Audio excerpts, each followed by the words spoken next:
quantum logic, which is baffling an awful lot of people in this part of the world. I mean, essentially you're asking for a sovereign nation to surrender whatever leverage it has over the Strait of Hormuz under the threat of a total infrastructure collapse, essentially at the barrel of a gun. I mean, this is the absolute definition of 19th century gunboat diplomacy. Absolutely not. You and I see this very differently. You're asking a sovereign nation to honor international law. Iran doesn't have any right to control the Strait of Hormuz. The entire world believes that, except for Iran. So we're not asking them to comply with international law. You're in Doha. What happens if the US decimates Iran's grid tonight? I mean, the fallout will be on multiple levels. It will be humanitarian, it'll be environmental. Obviously, there'll be a military toll to all of this as well. I mean, but you know as well as I do that this will hit America's allies first. Is that reasonable collateral in the America First doctrine? I think the question, and I think part of the equation for the United States State Department and the United States military is determining how much they honestly believe the Iranian military has left. And while Iran has threatened all kinds of activity, and they certainly have some missiles and some drones left, how farly degraded are they? And if the United States has some confidence that their missile program has been degraded to the point, because even when they had thousands of missiles and thousands of drones, they were failing at a 92% rate. They were being shot down at a 92% rate. So if at this point they have, and I'm making these numbers up, they're based on nothing, but if they have 300 drones left and 100 missiles left, then 92% of those. A lot of what's it or what ifs. No, they are what ifs from my standpoint, because let me finish the point. I don't have the information that the State Department and the Defense Department has. I'm giving you numbers for percentage standpoints, not because of what if. I'm just trying to make it easy for you so you can follow me. But obviously, the military and the State Department is going to have much more information than I am. Is that information shared with the GCC briefly, do you think? I would think, to some extent, yes, probably not in its entirety, but the President of the United States has a great relationship with the leadership in Saudi, with Qatar, with UAE, and throughout the region. So I would think, all of them are concerned what's going to happen in the next 24 hours. I don't think they're going to be left with a blindfold on. All right, Tim, many thanks. Tim Constantine, the Washington Times writer, and also host of the Capitol Hill Show. Pleasure. Thank you. Now, Abbas Akundi is the former Minister for Roads and Urban Development in Iran. He's also a professor at Tehran University. He joins us from the Iranian capital. Welcome to the program. Can I start by asking you to reflect upon this looming ultimatum from the US president? Ahead of that, we've already started to see key infrastructure hit in multiple locations across the country. How are you reflecting on this moment? Thank you for having me. That's a very, very hard situation for us, because I'm as a minister of infrastructure. I know how difficult it is building this infrastructure, particularly we build all these infrastructures under the US sanctions. So every meter that we have built. Hello. My name is DrPaulCottrell, and we are doing a live stream on April 7th. We are live streaming on YouTube and on Rumble, simulcasting on X Spaces. Thank you for joining. You can also watch the live stream on my website, the-studio-reykjavik.com. You can watch both versions, the large screen and the telemetry screen. The telemetry is on YouTube and on my website. Please share the links. Ask your social media to follow me.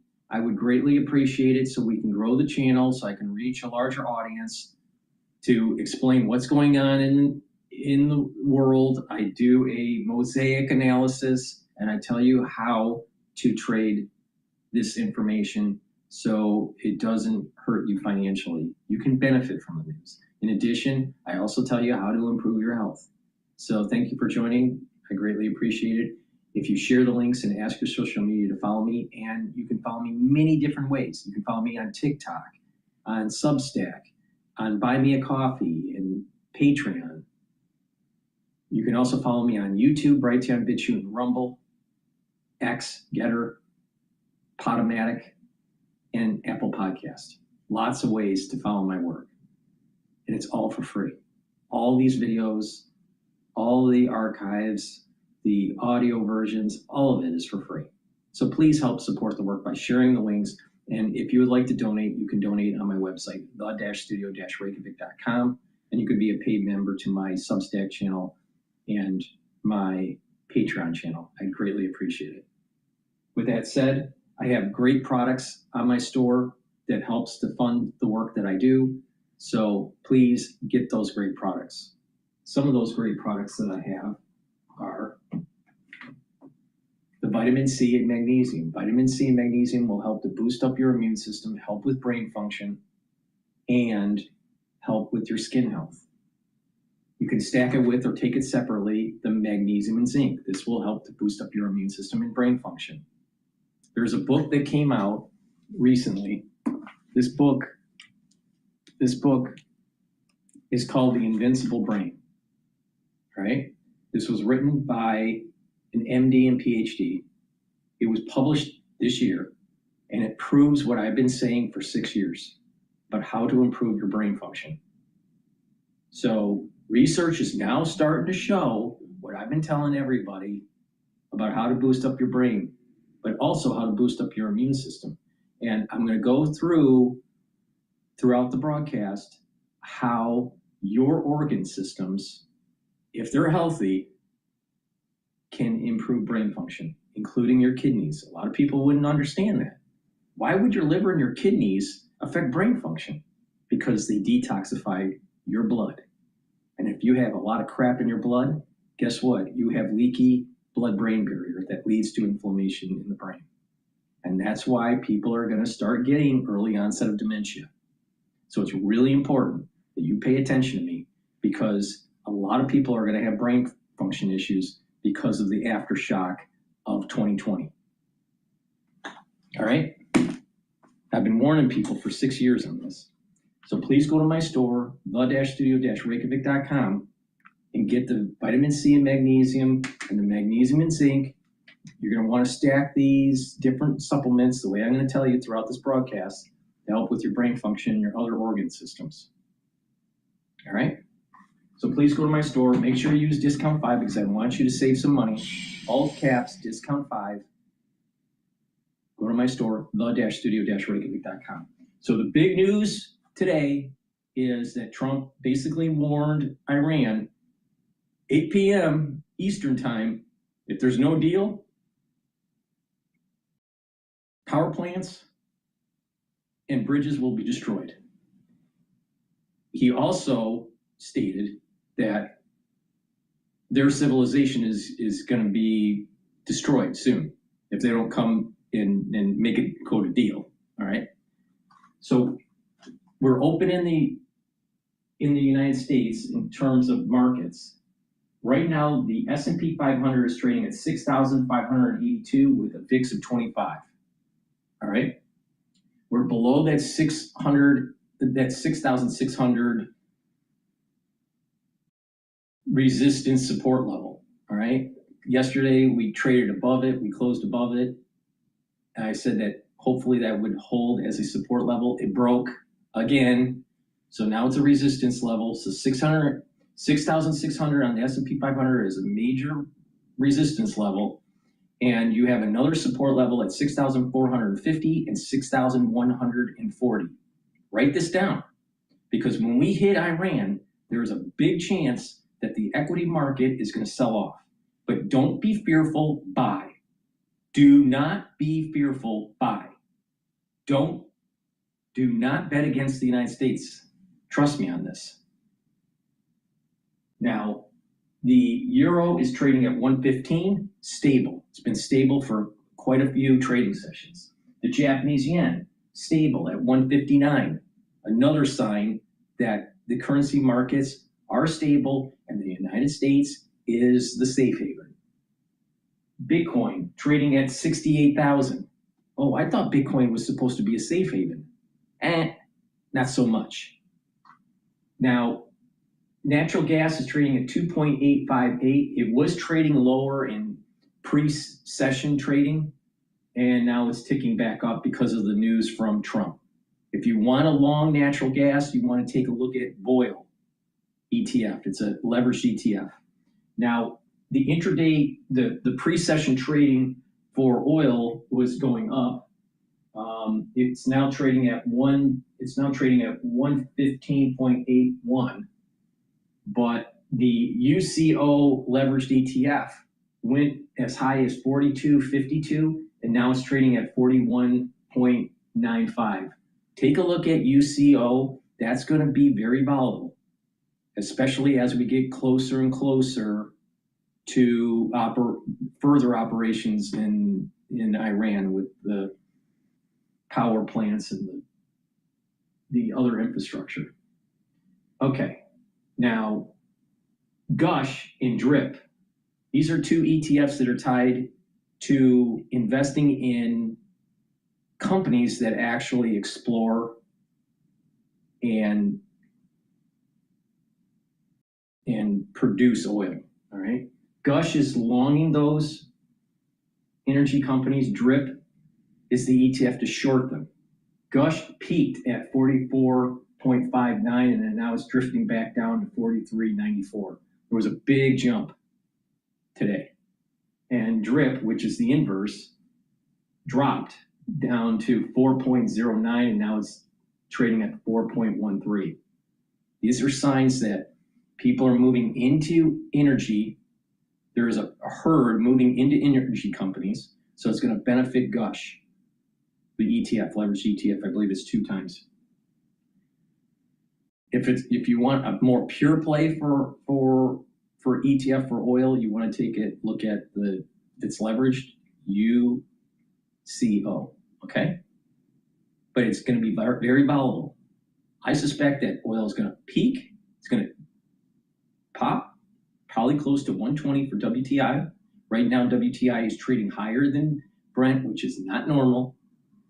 And then I think it's going to rapidly go down. So you got to be very careful if you're long in oil. All right. All right. So with that, that's my take. The equity market is probably going to sell off today continually, and I would not be surprised if VIX spikes in 35. All right. Not today, but maybe tomorrow. And you have to remember, these operations are going to be happening at night, so we're not going to see U.S. trading effects directly until tomorrow. All right. So, this is definitely going to be an emerging event that's taking place. With that, let's listen into Fox Business. They're interviewing Jack Keane, General Jack Keane. This was this morning. This is a critical period. They have a period of, till tomorrow at 8 o'clock. I gave them an extension. They asked for an extension of 7 days. 10 days is up actually today, so I gave them 11, I guess, indirectly. I can tell you they're negotiating, we think, in good faith. We're going to find out 8 o'clock Eastern time. And after that, they're going to have no bridges. They're going to have no power plants. Stone Ages, yeah. The entire country can be taken out in one night. That's President Trump reasserting his deadline at 8 p.m. tonight for Tehran to strike a deal with the United States and reopen the Strait of Hormuz, or face the decimation of all of its bridges and power plants. Tehran reportedly rejected a proposal for a 45-day ceasefire. Instead, it is coming up and offering a 10-point plan that demands an immediate end of this conflict, safe passage through the Gulf and reconstruction, and lifting sanctions. Joining me now is Fox News senior strategic analyst. He's chairman of the Institute for the Study of War, General Jack Keane. General, good to see you. Thanks so much for being here. And we want to get your take. We don't know if, in fact, we can get confirmation on this, but it appears that the Iranians are coming up with this 10-point peace proposal that they say they would drop their demand for reparations and drop their demand for U.S. military withdrawal from the Persian Gulf. Your thoughts on where we are this morning, sir? Well, I don't think we really know. I mean, they need to give up their nuclear material. Certainly, the pressure that President Trump has put on the Iranians is significant, and that is likely getting their attention and maybe getting to a better place than where this deal was a few days ago. It remains to be seen. I mean, I do have some concerns about a deal because it may indeed give Iran a lifeline. Eventually they get sanctions relief, they survive, and they're going to trumpet the fact that, they stopped the war because they controlled the Straits of Hormuz, and they were able to leverage that. We'll see what's in the details of the deal. Listen, I have confidence in President Trump. This is the man that rejected the lousy deal that Obama had constructed, which was a pathway to a nuclear weapon. He saw it for what it was, and it gave him, by rejecting the deal, the opportunity to impose significant sanctions on the Iranians, which certainly helped decapitate them financially. So the details of the deal is what really matters here, if we in fact get one. Given the pressure on the Iranians, I suspect they are negotiating quite genuinely here, because I'm convinced they want this to stop. I know for a fact that our bombing last night was the highest level of the war last night. Wow. So there's huge pressure on them as a result of what's taken place. Yeah. I do have a bias here. I would like to continue this to the end, to the 2 to 3 weeks, so we can accomplish all of our assigned objectives, and then try to make a deal with the Iranians when we really have got them back on their heels, close to an economic collapse, and potentially, eventually, a change in the regime that would take place down the road a little bit. Yeah. Well, But we'll see what we have here. The details matter. of course. Seems like that's a fact. that's where the president is as well. Now, you mentioned last night the Israeli Defense Forces reporting that it struck one of Iran's last remaining compounds, which produced chemical components. I want to get your take on that. And then I'd love to get your assessment of what the president is asking for in the budget, General, because you've got non-defense spending proposed to be down. And OMB chief voted the fiscal 26 appropriations enacted the first real cut to spending in 12 years. He said this new budget would mean Golden Dome, troop pay raise, space, maritime dominance, shipbuilding, critical munitions, combat medicine, F-47 Homeland Security nuclear programs, unmanned and counter-drone systems, and artificial intelligence. With your knowledge of really what's needed, sir, what is your take on what the president is asking for in this defense budget? Well, the president... No, new beat, new lyrics.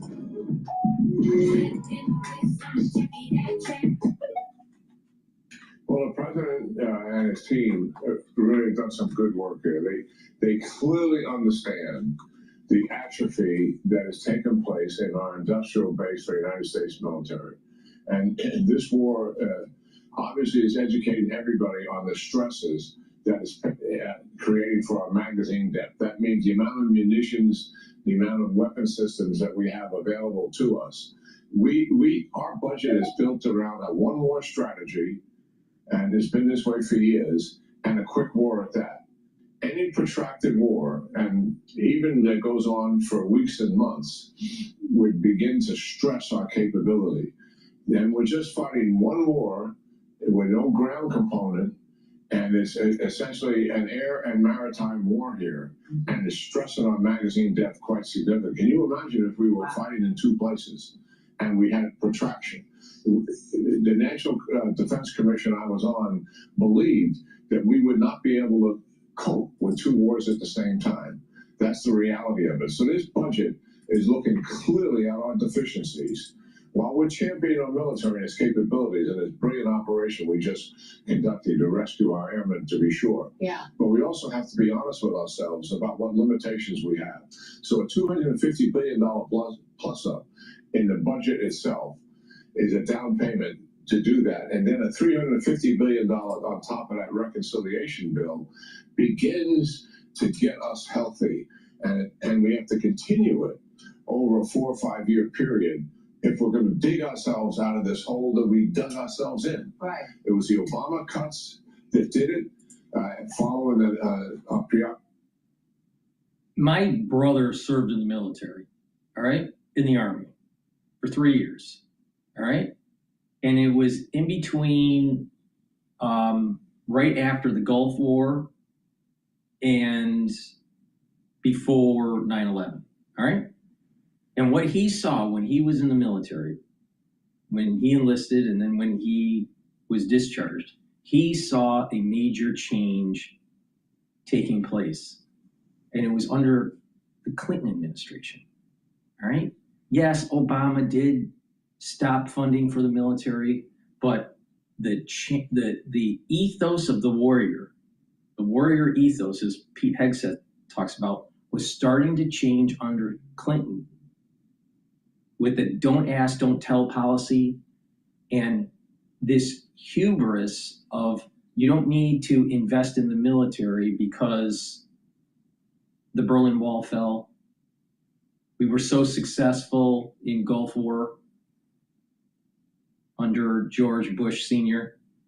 And so there was this mindset of we don't need to invest as much in the mechanized warfare, big ships, big tanks, and all this stuff.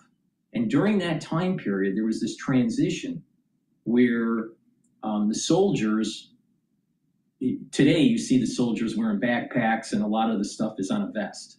A lot of their equipment is built into their vest and their body armor, all right? But back then, when he served, it was more of the old style around the belt. And they were slowly transitioning into this vest wearing kind of apparatus, which came from the Special Forces. Special Forces had that equipment first, and then it started to trickle down into the average service member. All right, so what we see today was really early Special Force type equipment. But as we transitioned with George Bush Jr. and Rumsfeld, there was further push of having more of a quick, lethal force, and there was more money spent on special forces and less on mechanized. But as we move towards the war with China, as we've been depleted because of the 20-year plus war in the Middle East under Bush and Obama and even Trump 1.0, we have degraded the military in such a way where we do not have the mechanized force that we need to fight China. This started not under Obama, it started under Clinton. So the reality of the situation is this. This problem that we have with the military, in terms of the war ethos, in terms of mechanized warfare, has been in the cause of the decisions of Congress and the decisions of many, many different presidents, going all the way back to the mid-1990s.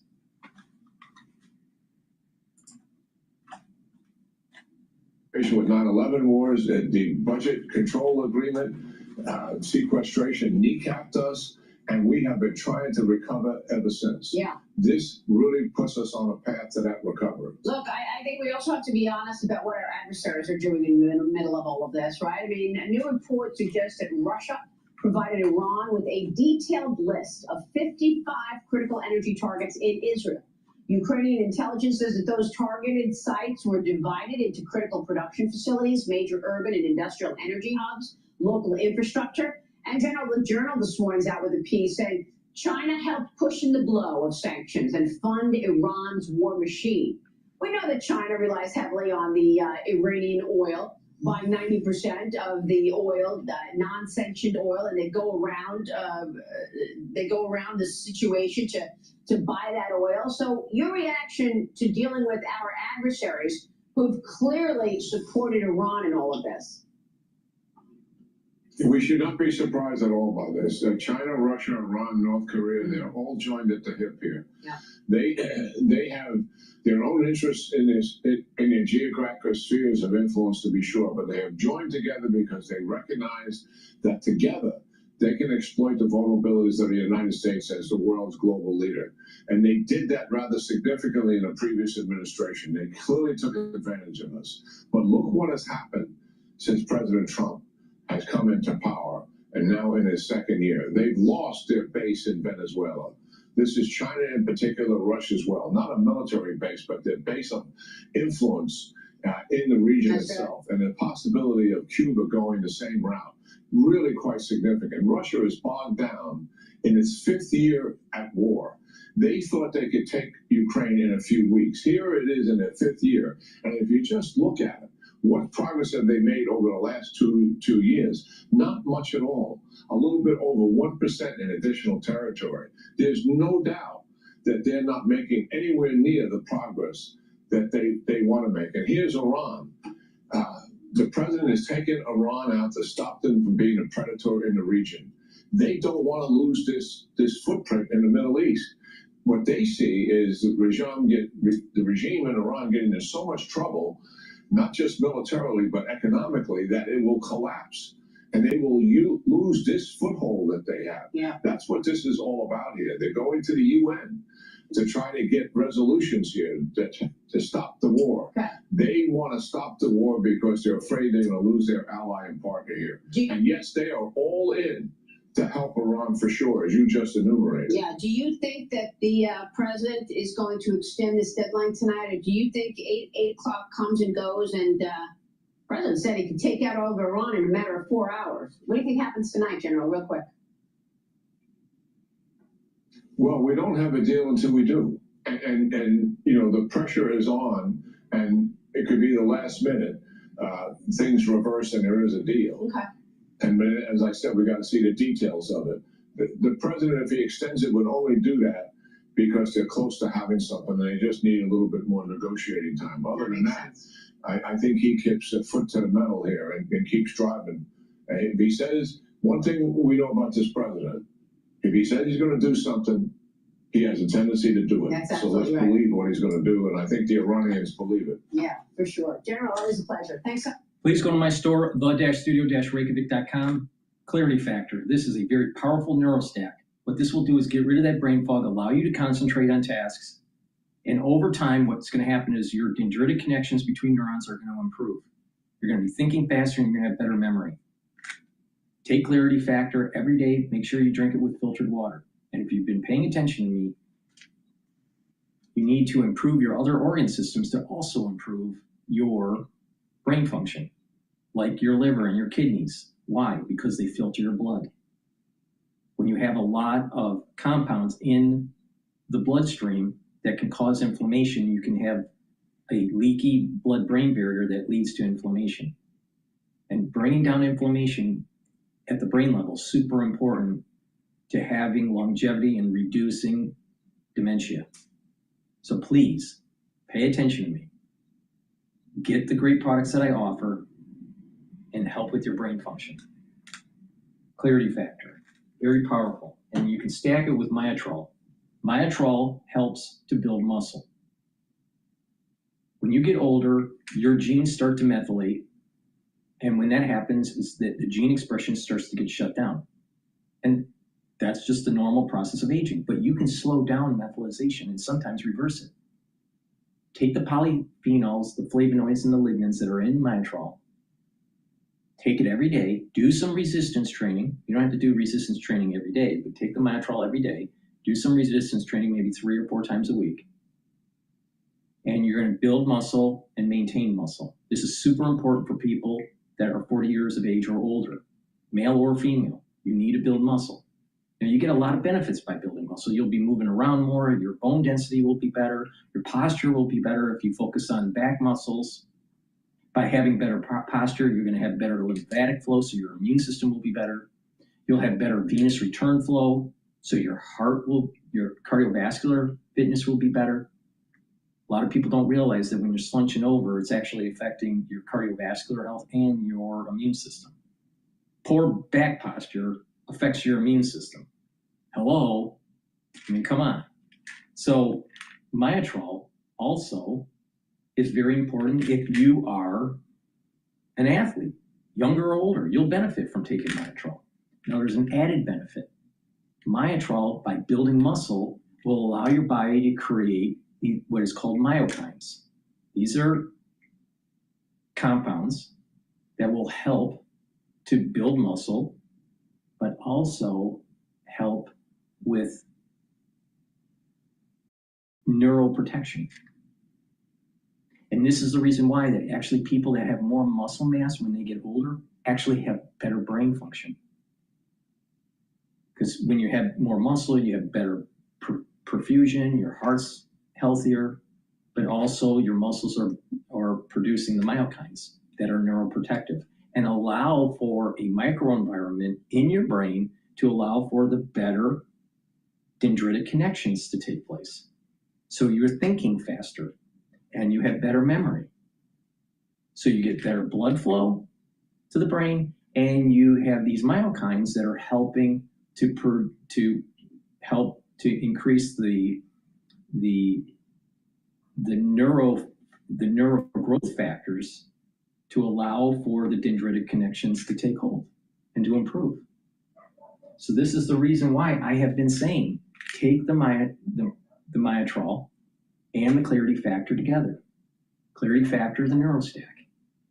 Myotrol to build muscle, but it also helps to protect your neurons and allow for your neurons to improve their connections. Now, if you don't pay attention to me, you're going to notice a lot of people, maybe it'll happen to you, I don't know, but you're going to notice a lot of people having early onset of dementia. I'm telling you how to prevent it. So please go to my store, the-studio-reykjavik.com, get the Myotrol, do some resistance training, drink filtered water, and get the clarity factor and drink filtered water. Please go to my store, the-studio-reykjavik.com. All right, Karg Island has been hit by the United States. And we're going to listen to Fox News doing the report on what is the update on Karg Island's destruction by the U.S. Sources confirming to Fox News that U.S. forces struck dozens of Iranian military targets on Karg Island throughout the night. So this as we are less than 12 hours away from President Trump's deadline for Iran to reopen the Strait of Hormuz or face obliteration. Chief foreign correspondent Trey Ames is live in Tel Aviv with the very latest. Hey Trey, what can you tell us? Yeah, hey guys, good morning. Fox News can confirm overnight the United States hit dozens of targets on Iran's Karg Island. This is the island responsible for more than 90% of Iran's oil exports. Fox's Jennifer Griffin says the targets included bunkers, radar stations, and ammunition storage. As this was taking place, the clock is ticking as it relates to that deadline President Trump laid out Tuesday at 8 p.m. Eastern Time, just about 12 hours from now, before Iran must make a deal with the United States, or the president says he will order strikes against Iranian power plants and bridges. This is what the president had to say yesterday from the White House.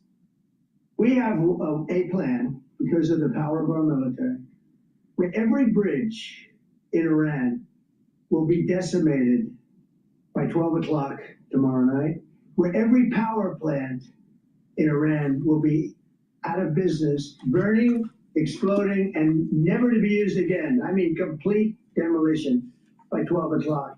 And it'll happen over a period of 4 hours if we wanted to. We don't want that to happen. I want to pull up here the demands for the United States and Iran. You can see here some big differences. The U.S. is calling for the dismantlement of Iran's nuclear facilities, zero enriched uranium, missile constraints, the Strait of Hormuz being opened, and an end to Iran's support of groups like Hezbollah, Hamas, and the Houthis. Now, the Iranians are calling for guarantees as it relates to no further attacks, full sanctions relief, war compensation, a payment system for the Strait of Hormuz, and finally, the removal of regional U.S. bases. Now, the president told me over the weekend that Iran isn't even negotiating anymore about their nuclear program and that they've conceded already on many issues. They said that a variety of different points the Iranians came to the table, but they have lost that leverage, according to the president. With this talk of diplomacy, we're also learning more about the daring rescue that happened over the weekend to save a stranded U.S. airman. High-level U.S. sources telling Fox News that while the airman rescue was ongoing, CENTCOM Commander Admiral Brad Cooper directed a strike on an IRGC headquarters in an underground facility in Tehran. B-2 bombers were using bunker buster bombs, the same weapons used during Operation Midnight Hammer, to obliterate that IRGC headquarters. This just gives you a sense of how kinetic the activity is in Iran at the moment. The United States maintains the ability to operate freely in the skies of Iran, And while the B-2 bombers were dropping bombs on a target outside of the Iranian capital, south of the city of Isfahan, there were hundreds of U.S. Special Forces rescuing their stranded colleague. Guys? I'm sorry, Trey, there's some breaking news on Truth Social. Yeah. Asa, do you want to read that? Sure. So Donald Trump just posted this. A whole civilization will die tonight, never to be brought back again. I don't want that to happen, but it probably will. However, now that we have complete and total regime change, where different, smarter, and less radicalized minds prevail, maybe something revolutionary, wonderful can happen. Who knows? We will find out tonight, one of the most important moments in the long and complex history of the world, 47 years of extortion, corruption, and death will finally end. God bless the great people of Iran. So this is clearly an escalation. As everyone knows, the president has an 8 p.m. deadline. He talked about the power energy plants being targets up the rail stations as well. We know the notice from the Israeli. As of right now, the S&P 500 is trading at 6,556. The next support level is 6,450. All right? It's very possible that we test that support level. VIX is starting to creep up. It's almost at 27, and WTI oil futures are trading at 116, and natural gas is creeping up, and it's trading at 2.876. We may see tonight close to 3.0 for natural gas, and I would not be surprised if we hit the resistance level of 120 for oil futures. The civilians do not get on the railroad because America, the Israelis, we don't target civilians. There's only one side that is doing that. But the president is making it very clear that these options are still on the table. He does not want death and destruction, but the deadline is the deadline, and it doesn't seem like he's going to move it. No, and Trey Ying's still with us live from Tel Aviv. Trey, what's your reaction to this new post? Look, I spoke with President Trump over the weekend, and I can tell you that he's not bluffing as it relates to targeting Iran's energy infrastructure, power plants, and bridges. He was very serious. If the Iranians are unwilling to make a deal, there will be extremely heavy consequences. The president in this post on Truth Social, though, says a whole civilization will die tonight, never to be brought back again. And so certainly questions to ask the president today about the context of this post on Truth Social and possible plans for the United States and what the list of targets may look like and the type of munition that would be used against the Iranians if he moves forward with strikes against the regime. Again, this is the final moment here, an off-ramp for the Iranians. The president, it appears in this post on Truth Social, is once again putting the most amount of pressure possible on the regime in order to encourage them to make an agreement. The sense that I got from the president is that he doesn't want to have to take this action, but he is willing to do it if the Iranians are still unwilling to make a good faith deal. I do want to just give you a little bit of additional information that I'm getting from Israeli sources about the energy program in Iran. A senior Israeli defense official telling me just now, the Islamic regime's greatest vulnerability is energy. They describe the energy system in Iran as the Achilles heel for the Islamic Republic because roughly 50% of Iran's GDP is based on their energy program. And this is part of the reason that the president is focusing his threats on the energy infrastructure inside of Iran. The president understands that when it comes to the Iranian regime, the two things that are keeping this regime afloat are their energy infrastructure that is used to funnel money to the IRGC and the weapons that are currently being used against U.S. forces and allies across the region, and the oil infrastructure. And as Fox can confirm, overnight, dozens of U.S. strikes targeted Karg Island, where 90% of Iran's oil exports are located. This gives you a sense that the United States is... All right, I'm going to interrupt Trey here. You can see on the telemetry for the CL futures, which is the WTI futures for oil, you see that red line on the dashboard. That red line is the peak of the fib sequence. So 119.48 was the previous high from this crisis. We're going to be testing that, especially if Trump hits Iran. All right? Does This is the reason why I made the telemetry chart. So you can see in real time how news, breaking news, can affect the market. All right? Now, right now, UCO ETF for longing oil futures is trading at 42.41. I would not be surprised that it trades in the 43 or 44 handle when Trump hits Iran. Once again to send a final message to the Iranian regime. The president on Truth Social just moments ago sending a final message to the Iranian regime. Yeah, he sure has. And certainly we're talking about an escalation of significance here. And as you point out, Trey, so succinctly, Iran is a one commodity economy. It's also tied to the global market. But when you let's go back to this post we just got, because that is strong language, because many wondered whether or not the power plants and bridges would have any military nexus or not. A military nexus would be a military target, but while a civilian one perhaps would not be. How do you read this post as it relates to whether or not this is confined to the military nexus or the entire country? And just to, again, for our viewers, just giving us breaking news, let us give it to you again. He says this: a whole civilization will die tonight, never to be brought back again. I don't want that to happen, but it probably will. However, now that we have complete and total regime change, where different, smarter, and less radicalized minds prevail, maybe something revolutionary, wonderful can happen. Who knows? We will find out tonight, one of the most important moments in the long and complex history of the world. 47 years of extortion, corruption, and death will finally end. God bless the great people of Iran. Hey, Trey, also Iran is urging, this is what I had heard from another agency, a news agency earlier, urging their youth to gather as human shields and form these human chains around the power plants.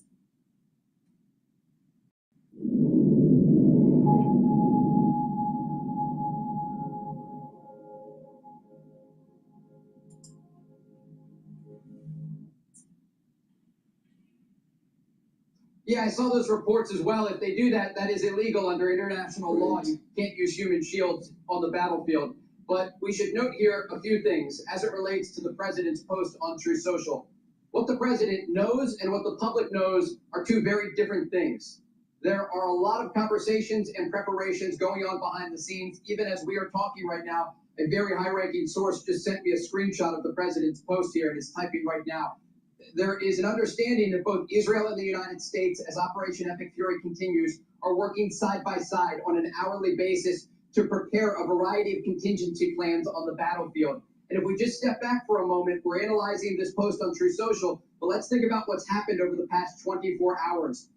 The past 48 hours as well. You had B-2 bombers fly from the United States to Iranian territory and drop bunker buster bombs on the outskirts of Tehran, targeting senior commanders in an underground bunker. I am told just right now, a senior Israeli official confirming to Fox News that the Israelis have started strikes against Iranian rail infrastructure. Remember earlier today, the Israelis warned civilians to stay off the trains in Iran. They have started to target the bridges of the rail system in Iran as we speak. Additionally, you have these strikes overnight against Karg Island, the largest export facility in Iranian territory, accounting for around 90% of Iran's oil exports. And you have ongoing U.S. and Israeli strikes against Iranian military infrastructure. What we are looking at right now is a staging operation. The United States and Israel are preparing. If a deal is not made, there will be an increase in strikes against the Iranian regime. The president described it as power plant day and bridge day to go after this critical infrastructure inside of Iran. Exactly.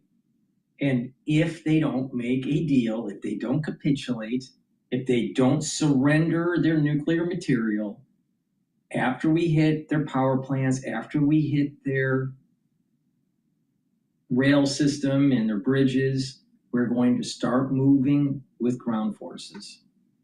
We're preparing, if we need to, we're preparing for the ground invasion. Very interesting here. I spoke with a high-ranking source last night, and I asked what happens next if the president orders these strikes. And they said, again, this is the Achilles heel of the regime, targeting energy infrastructure. Right. And But what not they just actually- that, not just that. Think about it. And hopefully we're successful, and hopefully Iran collapses and the theocratic regime is gone, never to reconstitute, and the IRGC is destroyed, and the people of Iran, the seculars within Iran, are self-governing. Hopefully that happens. And if it does, every single America First pacifist will be proven wrong. Because what? Prefer to have a theocratic regime threatening the whole world? See?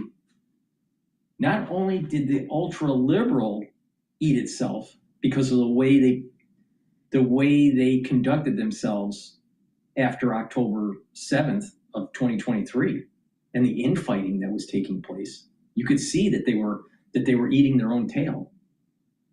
The ultra-right pacifist is eating its own tail too.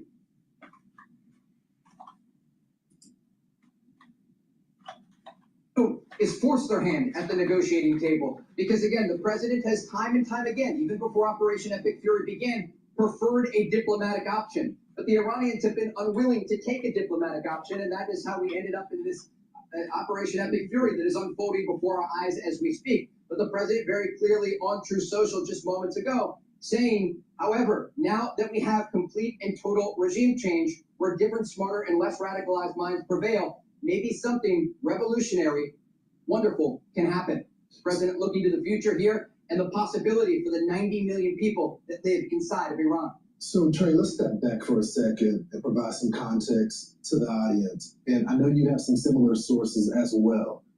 The president has had a host of options on the table. And although we have had superiority when it comes to the skies, and we have taken a lot of targets out, especially people that are within the leadership of the government, as well as the IRGC, terror cells within the country. There were other options that the president had initially that he did not target. And those are humans, as well as different sites, as the president has laid it out with those rails, as well as the energy and the power plants. He saved those because he hoped that there would be some deal. Are we hearing that now we are moving toward those areas? Because it seems like that post would suggest that. The short answer is yes. Having talked to the president in recent days, it appears if the Islamic Republic is unwilling to make a good faith deal, that everything is on the table for the United States.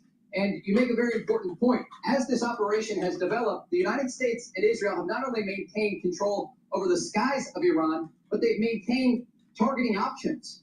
The Islamic Republic doesn't have the same ability as the United States and Israel have. And when we look at what's taking place right now, yesterday the U.S. Secretary of War Pete Hegseth said something very important.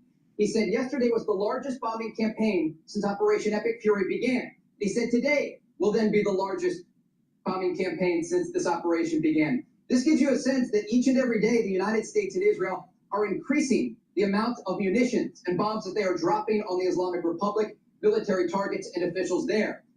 On the other side, the Islamic regime is unable to keep up the amount of fire that they were able to launch in the early days of this war. And again, this speaks to the air superiority of the United States. So as the United States is increasing their targeting ability, the Iranian regime is decreasing theirs. They just simply cannot get off the amount of ballistic missiles, cruise missiles, and drones that they could launch in the early days. They still pose a threat to the region. This is not over, but we're looking at a crisscross pattern here. For the ones that are watching the telemetry live feed, take a look at that CL oil futures. It's getting close to 117 as it's approaching that resistance level of 119.48. This is getting stronger. The Iranians are getting weaker. All right. Trey Higgs, live force in Tel Aviv. Some breaking news. Trey, thank you very much. Want even more Fox News on YouTube? Become a Fox News Patriot today. Click join to find out how. All right, we're going to go to Lindsey Graham on what he says. He says, blow them up. I personally believe that Iran's going to get hit tonight. All right? I think the energy markets are prepared for it. Please go to my store, the-studio-reykjavik.com, and get the collagen. You can stack this with the collagen, which is a powder, and you can also stack it with the pain relief product that I have that I'll talk about later. But collagen will help to remodel your joints, either because of arthritis or because of a sports injury. The earlier that you take this after you start feeling pain or problems moving the joint, the better, all right? Because if you don't treat it, if you don't help to remodel the joint, then what will happen is you'll have further erosion of the joint and it'll be harder to remodel, up to the point where you may not have any cartilage left. So it's really important to follow my advice. The moment you start having problems, you want to be taking collagen, all right? Now, what this will do is it will remodel your joints by using collagen type 2 and glucosamine. In addition, it'll help to remodel the cartilage. It'll also help to utilize glucosamine and ACAN to cushion the joint.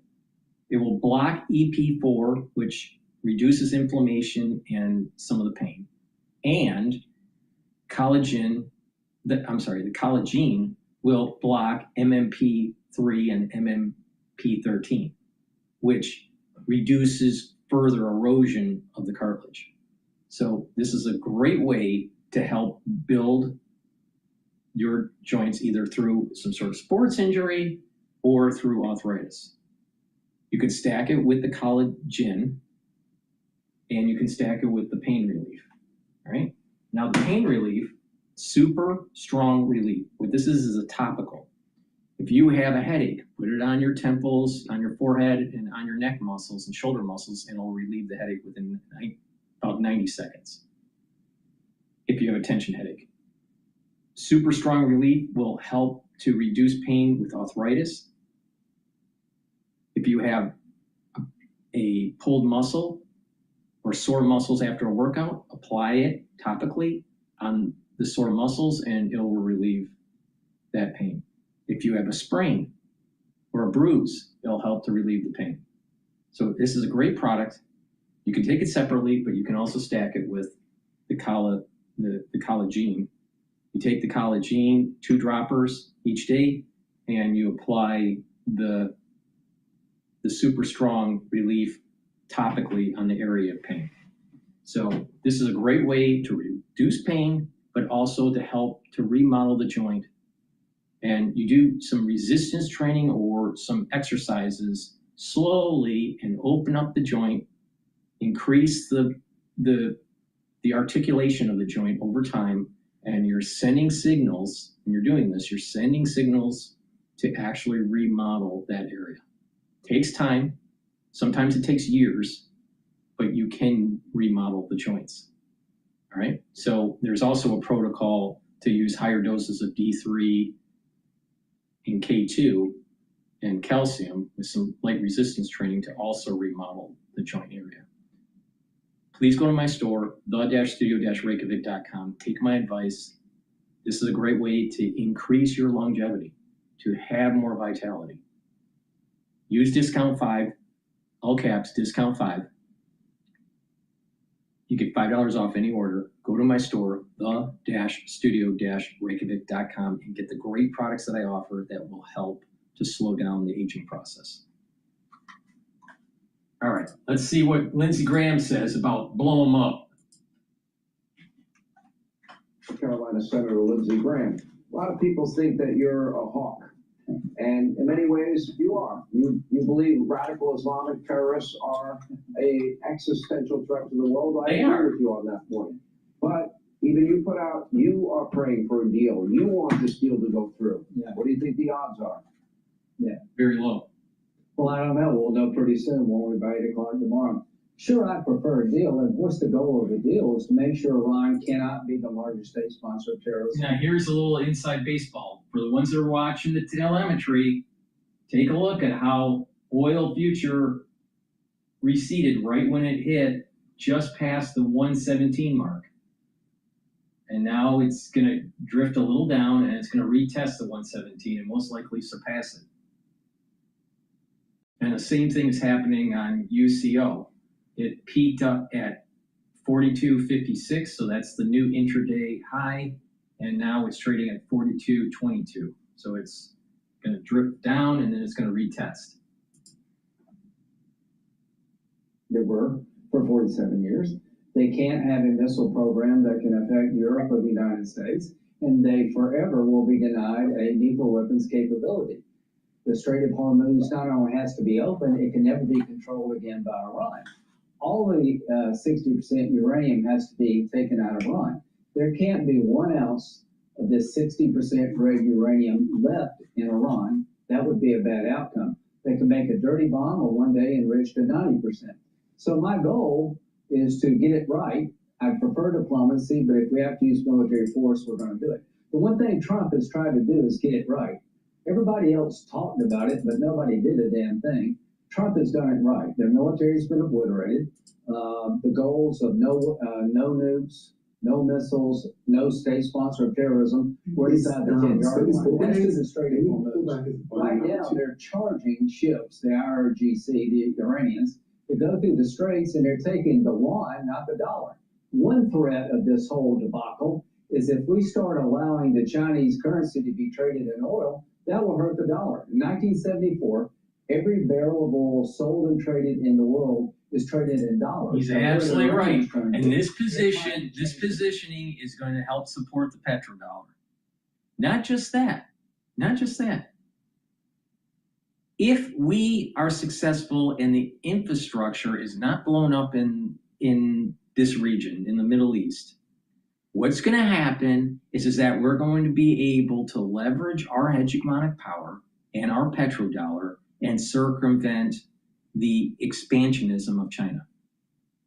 If we are unsuccessful in the region, it doesn't matter, because the area is going to be so blown up that it's going to take years to rebuild, and Europe and Asia are going to need to go to Russia and the United States for energy. So the United States is in a win-win situation here.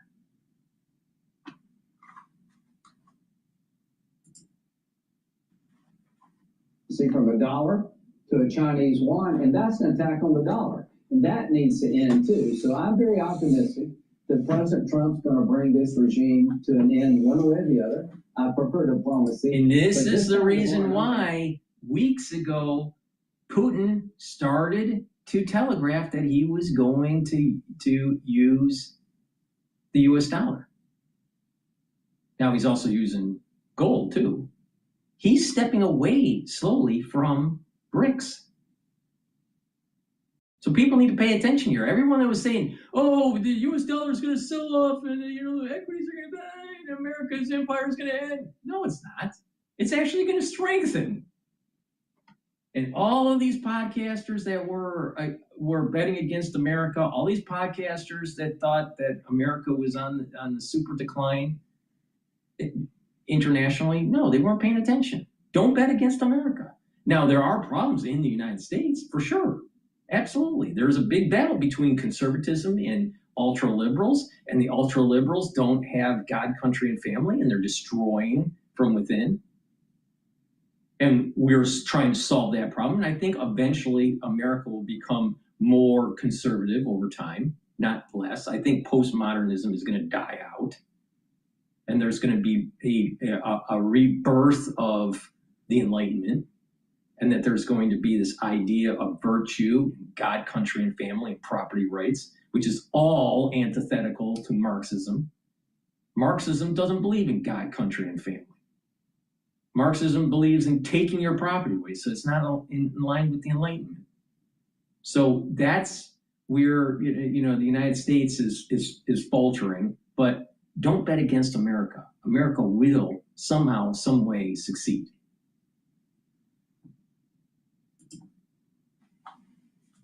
We're either going to do a deal that makes sense for the world and the region and for Iran itself, or we're going to blow them up. It seems to me the two main points that you're focused on and I'm focused on, the Strait of Hormuz must remain open. They should never have the ability to close it. And as it relates to the 60% enriched uranium, which I believe was the predicate for the president to go. Everyone's whining that Trump may be causing war crimes by blowing up bridges. Them closing the Strait of Hormuz is against international law for freedom of navigation, which is another problem that we have with the 9-dash line with China. Hello? People don't, there are a lot of stupid people out there that haven't been paying attention to this and what's happening. And if you've been listening to me, you can make money on what's happening right now.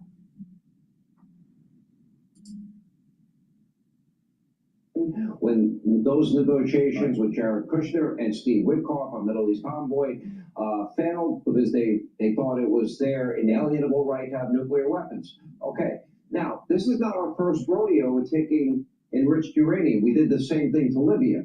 So this would not be unprecedented. And I do believe that if they agree to those two major points, I believe everything else can be worked out. Is that about right? Yeah, I think that's about right. What happened in Libya is that Bush 43 told Gaddafi, you know, we want you to dismantle your nuclear program. And he convinced Gaddafi to let America go in and take the centrifuges out, remove the uranium in Libya. That's the model I want here. We know they have about 900 pounds of 60% enriched uranium. That's a big dirty bomb. That's enough to make 8 or 10 nuclear bombs if you get to 90%. There is no commercial purpose for 60% enriched uranium. We need to get our hands on that. They need to give it to us or we need to take it. That's the Strait of Hormuz. When this is over, if they have the ability to control the straits in the future, I think the world will have failed, and I don't think Trump's going to let that happen. Now, there's a rumor. Again, I don't know. It may be just a rumor, and it hasn't been proven out. But there's a rumor that why was there so many individuals tied into the rescue mission for the weapons specialist of the F-15E rescue? All right. A lot of people were thinking, you know what, those C-130s and the number of troops that were there, maybe we already had special forces in that were working to take the uranium, and that we already have ground forces there.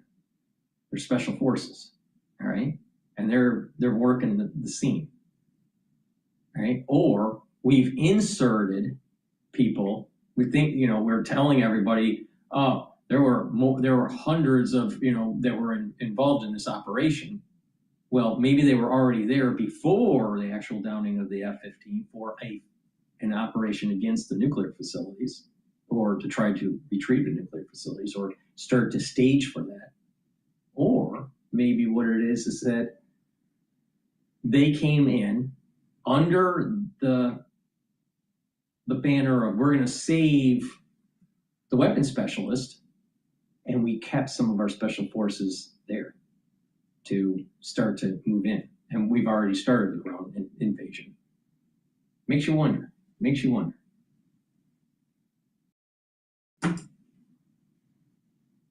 Control the straits in the future has got to be off the table. The idea that they can come back as the largest state sponsor of terrorism has to be off the table. But they can never have a nuke, they can never make missiles to threaten us in the region, has to be off the table. I prefer diplomacy, but if they don't do that, how many times do you have to be told by Trump, I'm going to do something to you, and he actually does it before you believe it?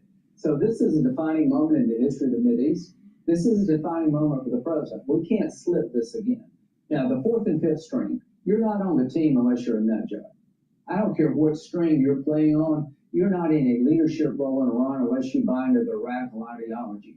Don't be fooled about who the hell you're dealing with here. You're dealing with people that would use a nuclear weapon if they could get it, and they were trying to get it. They've been cheating for years, and God bless Donald Trump for stopping them from having a breakout so they could build 8 or 10 nuclear bombs, and one day they would have used them. So, ultra liberals and the America First pacifists would have allowed for Iran to have a nuclear weapon. And our optionality in the region would radically diminish. And it would be an existential threat to us, not to them. And the chances of us using tactical nukes to fight it would have radically increased. Still America First pacifist?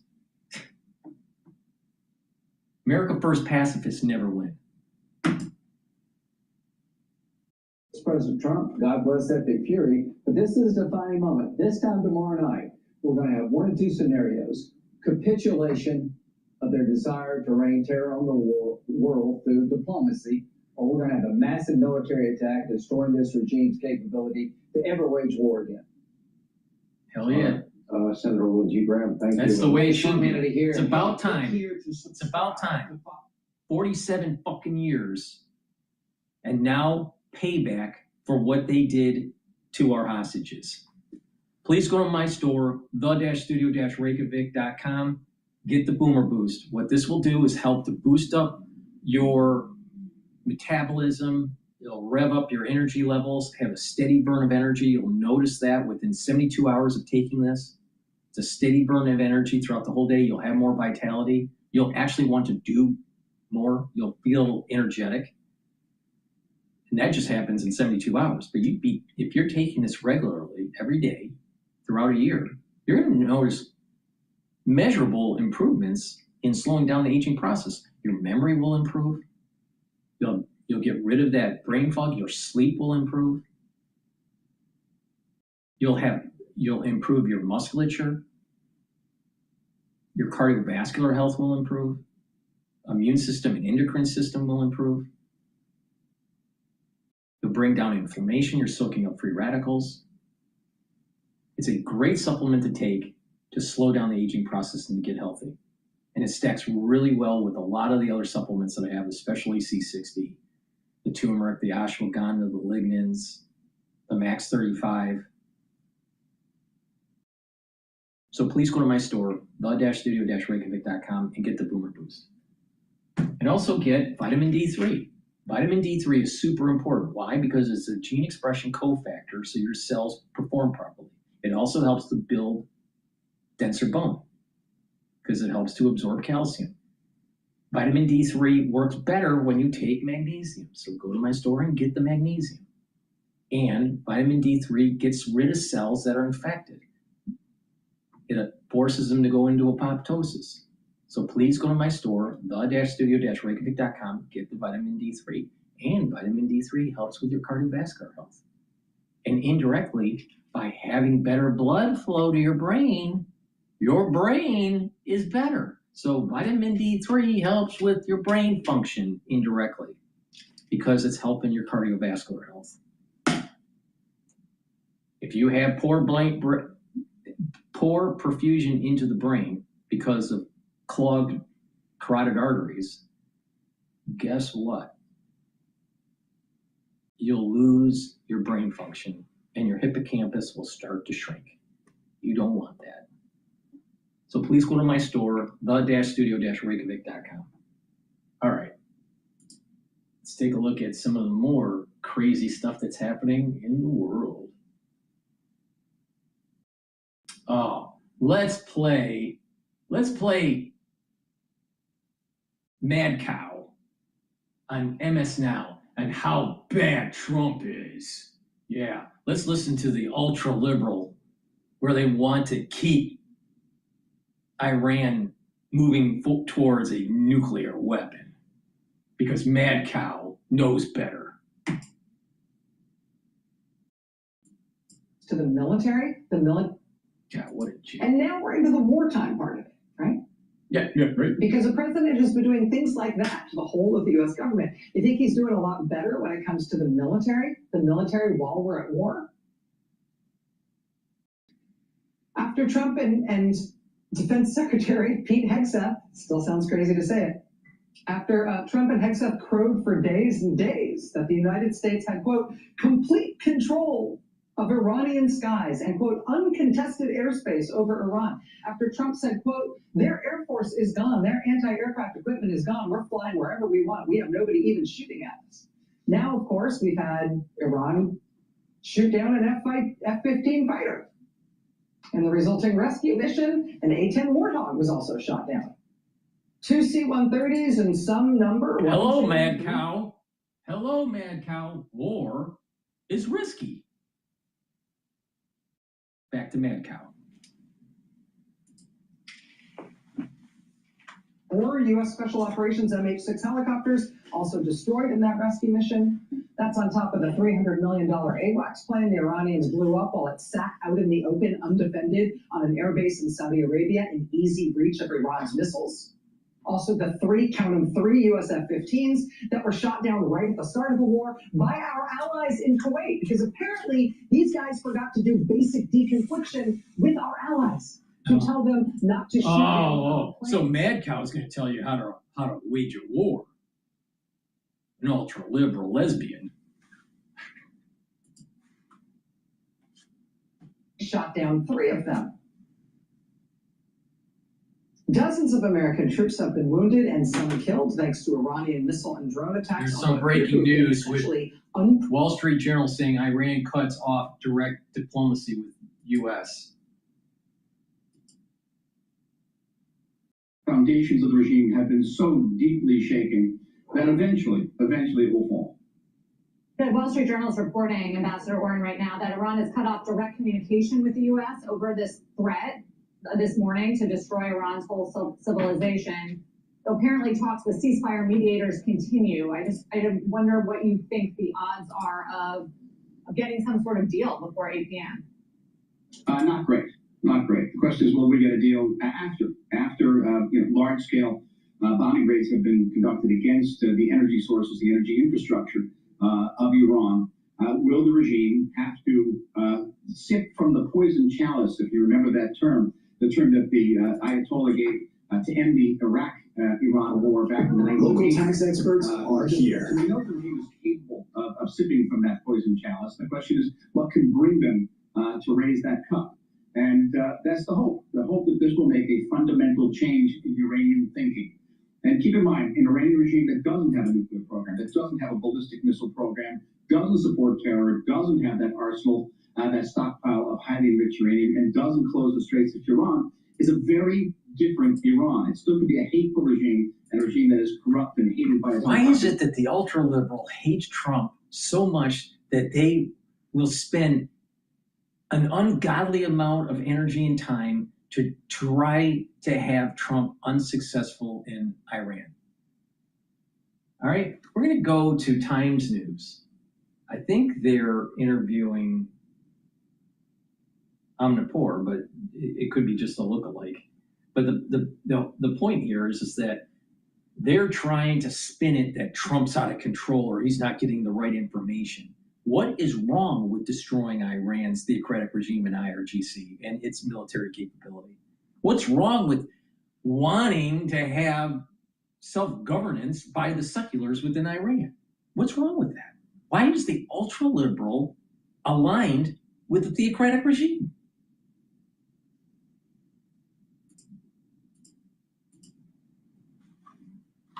He's talking about a lot of this in terms of Jesus Christ, in terms of God, in terms of those kind of things, that we're winning. Heaven forbid the ultra-liberal has God, country, and family in their ethos. We are seeing not just the death of the theocratic regime of Iran, we're seeing the death of postmodernism.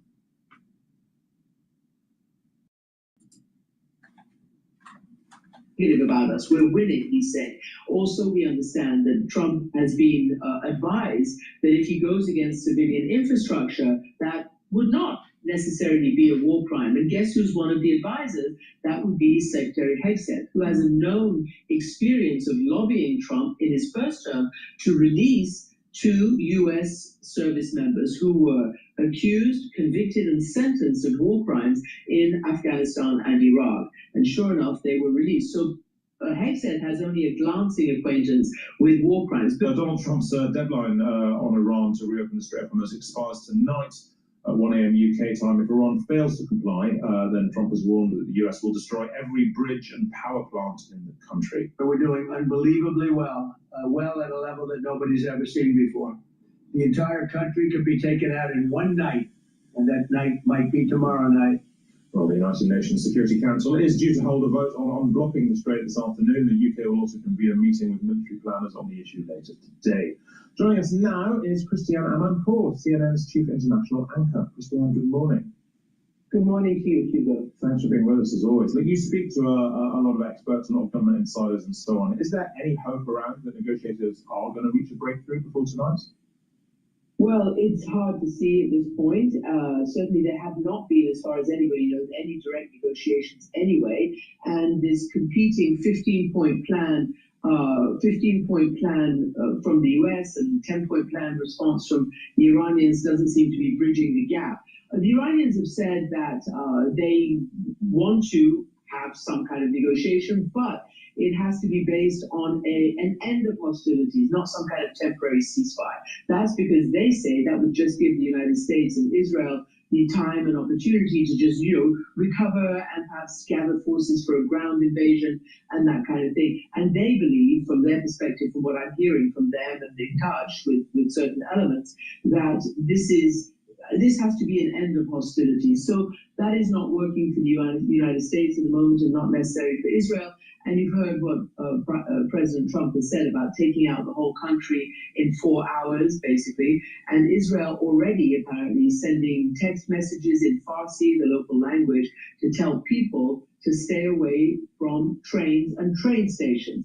So that clearly is directed at civilians. And that then opens the whole can of worms about war crimes, about illegal orders, about the Gazification of Iran, and all of that. So it's a very difficult moment right now. It's clearly a turning point moment. Well, as ever with Trump, the difficulty is understanding what, if anything, he is being entirely serious and sincere about. He has extended deadlines before. There is this whole, Trump always chickens out idea. It is hard to believe, I think, that he really would devastate Iran's civilian infrastructure. And yet, at the same time, nothing is hard to believe with Donald Trump. If this deadline does pass, what do you foresee happening? Well, if the worst happens, and when I say worst, I do believe that it would be the worst to attempt to just destroy, essentially what he's saying, an entire nation, because that goes so far beyond any military goals and so far beyond what the Iranian people have been hoping for. Of course, they want to be saved, liberated, all the words that Iran and Israel have been saying, and many from inside Iran as well. But the further this war goes and the more it targets their own infrastructure, whether it's schools, whether it's hospitals, whether it's electricity, power plants and the like, the more they get scared. If you read the accounts coming out of Iran over the last 24 hours and listen as much as they can when they reach, it's about packing survival kits, it's about trying to get generators, it's about taping up windows, it's about trying to flee if they can. But there's who knows where they're going to be able to get to. So I think that the expectation that this war was going to somehow liberate the people is wearing thin on an ever-increasing number of people there who see themselves as being attacked. And beyond that, it's hard to see how there's a military solution to this and what that military solution is. And you're right, President Trump has basically said one thing one day and one thing another day. I believe you can see for yourself that allies are incredibly, incredibly concerned. They don't like this. I would say even the Gulf allies are very, very concerned that if the US and Israel starts attacking all Iran's power plants, then Iran would retaliate. And that's what they do not want, a power plant, power generator war. So this is getting into a realm that nobody quite knows what the next action will be or what the reaction will be. Donald Trump was complaining again yesterday about the lack of support he's had from traditional allies. He said it's not just NATO, it's also South Korea, it's also Japan, it's also Australia. He seems to understand this only in terms of an insult to him. Are there others in Washington, even in the administration, who are genuinely concerned about the damage this is doing to American alliances around the world? It's a very good question, Hugo, and I don't know, because this is an administration that has, and I think you can see it, it has chosen as its most senior cabinet officials, its secretaries of defense, of state, of the DOJ, wherever you look. These have been chosen purely for a loyalist, some might say sycophantic reason, and not because they were exceptionally talented, exceptionally experienced, and exceptionally good. Wait, let's look back at Trump 1.0. All right? 45. Okay? What happened with his administration? He was surrounded by deep staters that were slow walking his policies and tried to prevent him, tried to Trump-proof the country. That's not what the American public wanted. That's not what our Constitution's all about, to have a bunch of technocrats deciding what should be done and what shouldn't be done. But she's promoting that.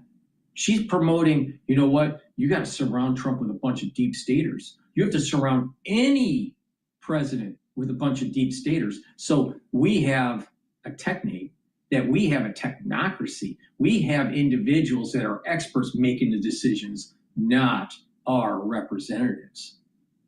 That's what she's promoting. Now, fast forward to 47. Trump 2.0. He wises up and says he doesn't want any deep staters. He wants loyalty. He wants to move forward and get the job done. But an ultra-liberal always knows better.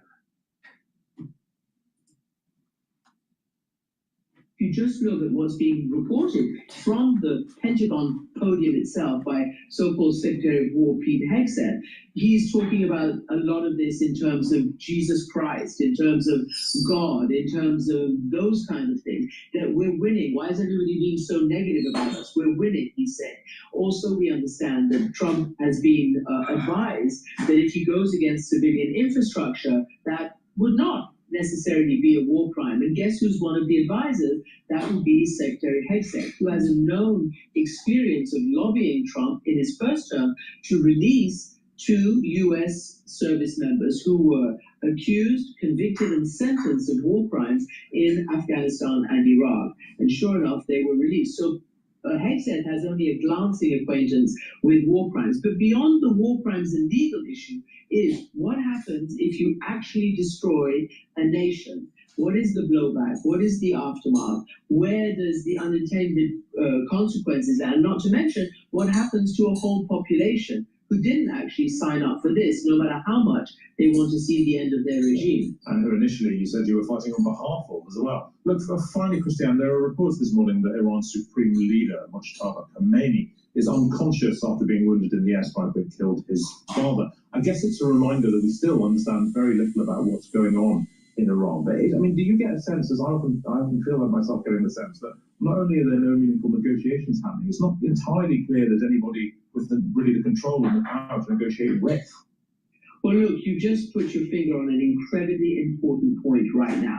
It's one thing for Israel to have the intelligence to target senior leaders, and we know it does. It's done it for years, and it's done it in Iran for years, and certainly at the outbreak of this particular war, it cleared out the whole top level of Iranian policymakers. However, and I don't know whether Mujtaba is conscious or not. We were told that he was very, very gravely injured, and you haven't seen him. So that you can draw whatever conclusion.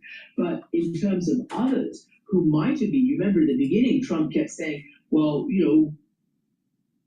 we have to worry about the international community because we're going to blow up Iran and it's going to be war crimes and all this crap. And how is the international community going to deal with a destroyed country? Learn history, bitch. We did it in Japan. We did it to Germany. In World War II, there's a reconstruction. They eventually get their shit together and be part of the international community. Hello? This isn't our first rodeo.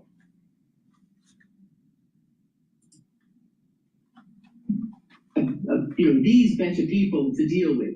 They keep killing every single level. The latest one was an attempt on the life of the former foreign minister, Kamal Kharazi, who was foreign minister during the reform period of Mohammad Khatami. Just to say, when they think they are trying to negotiate, having killed off practically everybody who they might be able to negotiate with, that leaves an obvious hole. Yeah, indeed. Look, thank you very much. So indeed. what is she promoting? She's promoting deal with the terrorists, deal with the theocratic regime, try to de-escalate so they can reconstitute and have a chance later down the road, maybe in 2 years, maybe 5 years, maybe one generation down the road, have a nuclear weapon or weapons of mass destruction. I'm more worried about biological weapons from Iran than I am nuclear. But the point here is let them reconstitute and rain havoc. That's what she's promoting. That's what a liberal promotes. And that is exactly what America First pacifists promote. Get the job done. It's been 47 fucking years. It's time to get the job done. These liberals are pieces of shit. Every single one of them. Privilege having you on the show. Christian is, of course, CNN's international anchor. Jack Blackburn is still with me. Jack, I am struck today, as I am so often, about just the language Donald Trump uses. And I know this shouldn't be all about language, but when he is, for the second time in a week, threatening to bomb a country back to the Stone Age, you kind of think it is unimaginable that a past president would have done it. Even during the Vietnam War, it was a general who said, wait a minute. Hello? The Ayatollah called us the great Satan. He wants to set the whole world on fire. It's part of the Shia religion. You need to fight fire with fire. You have to be aggressive with people that want to kill you. And this is what Nietzsche said with the slave morality. When you have these people that focus too much on empathy, you get taken advantage of. Shit. This is right here. Nietzsche's being proven right here. You don't want to subscribe to the slave morality. You need to get onto the battlefield and fight. Now, we spend, as a taxpayer in the United States, trillions of dollars for our military to have the capability to destroy our enemies. And why the hell are we listening to ultra fucking liberals and America First pacifists preventing us from getting the job done? Right here. They're so intellectual. They're super intellectual. We know better. We want an international order where any conflict is a war crime. They want to box you in so you can't have sovereignty, can't have self-determination. Do you think that the Iranians were really playing fair in the international world? Do you think that they were really a beacon of virtue? What fucking planet are these ultra liberals from Times Radio on? Pluto? I mean, fucking A.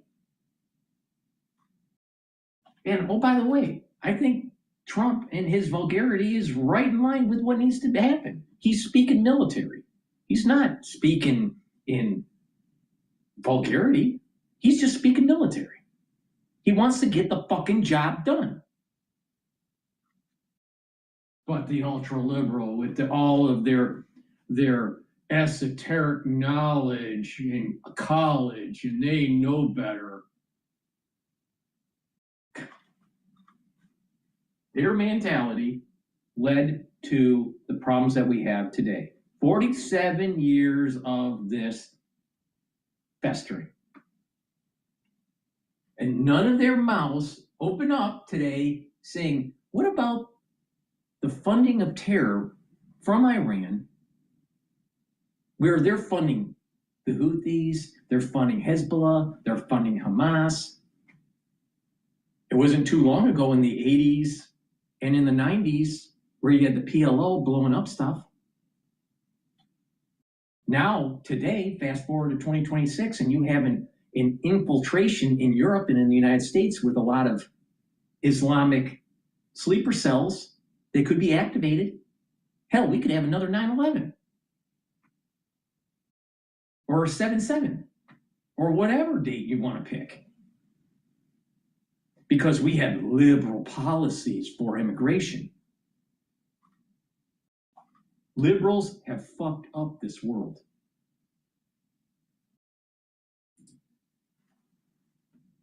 And spend the rest of his life sort of retreating from it. It's just astonishing.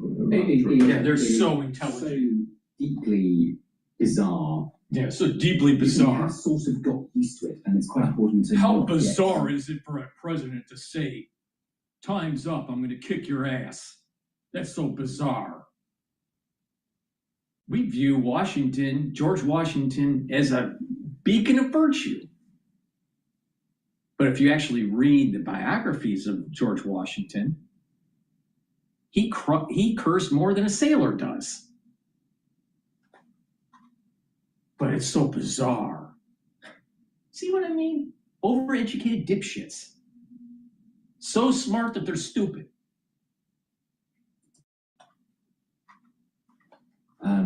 To immunise to it. These statements carry immense weight and do damage in and of themselves.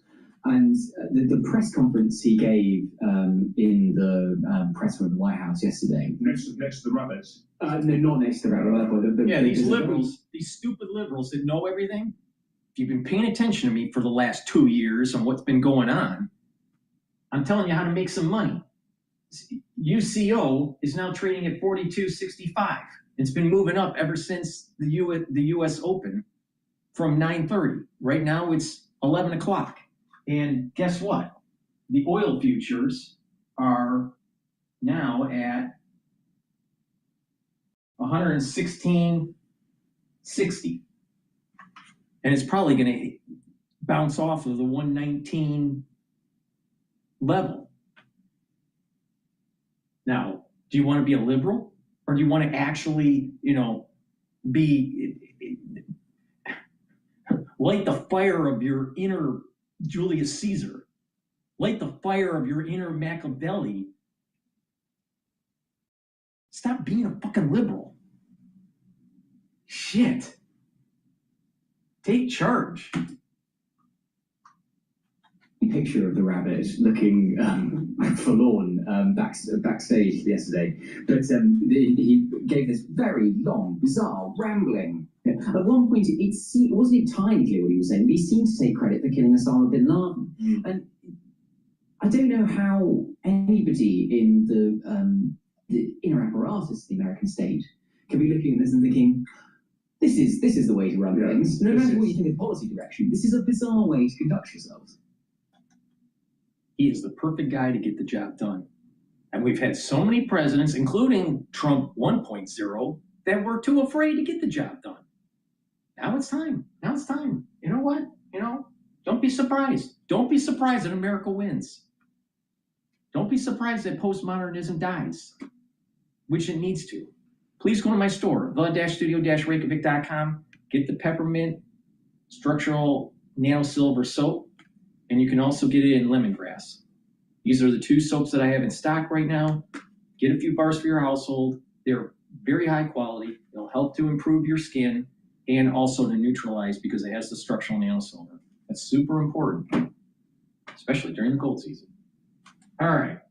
What I want to do is listen to CNBC talking about this. Iran cuts off direct diplomacy with U.S. This is per the Wall Street Journal.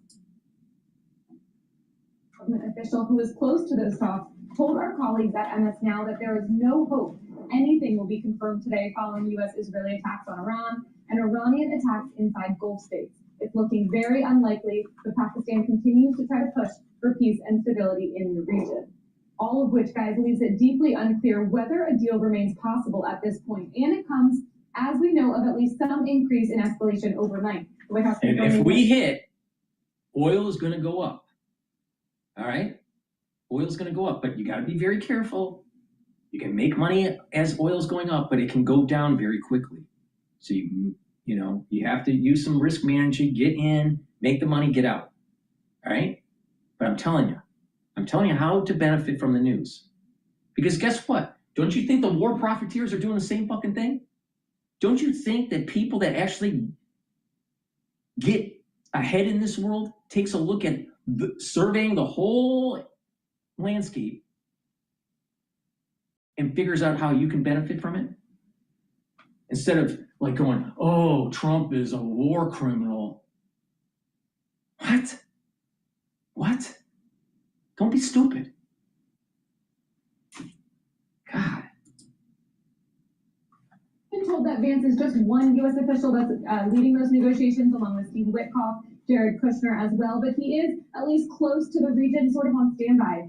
It seems like at this point, in case there are any sort of direct in-person negotiations happening. The president was asked yesterday whether Vance would be dispatched for some sort of in-person negotiations. He said he could be in the coming days, was very non-committal there. But Vance earlier today, speaking to reporters in Hungary, sort of suggesting there was still reason for optimism in the talk, saying that the U.S. did, at that point at least, still expect to get some sort of a response from the Iranians before the 8 p.m. deadline tonight. So, as you say, we'll hear more from Vance coming up, and maybe we'll get more details at that point from him. All right, so the equities right now for the S&P 500 is trading at 6,544.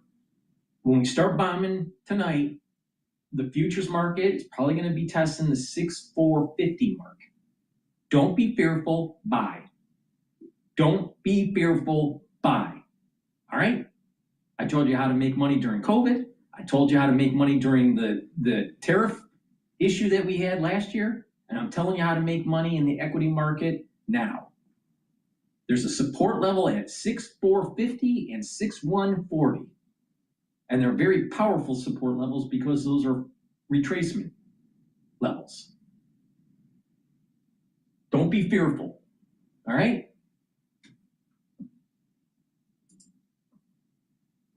As the percentage of respondents expecting a worse financial situation gets to its highest level since April of last year. I guess the question will be whether we consider this getting untethered or not, at least on the 1 year. Well, it's not surprising that you would see it in consumer expectations like surveys, right? That's people see the gas price, right? They feel it. They see every tick of that price go higher when they fill up their tanks.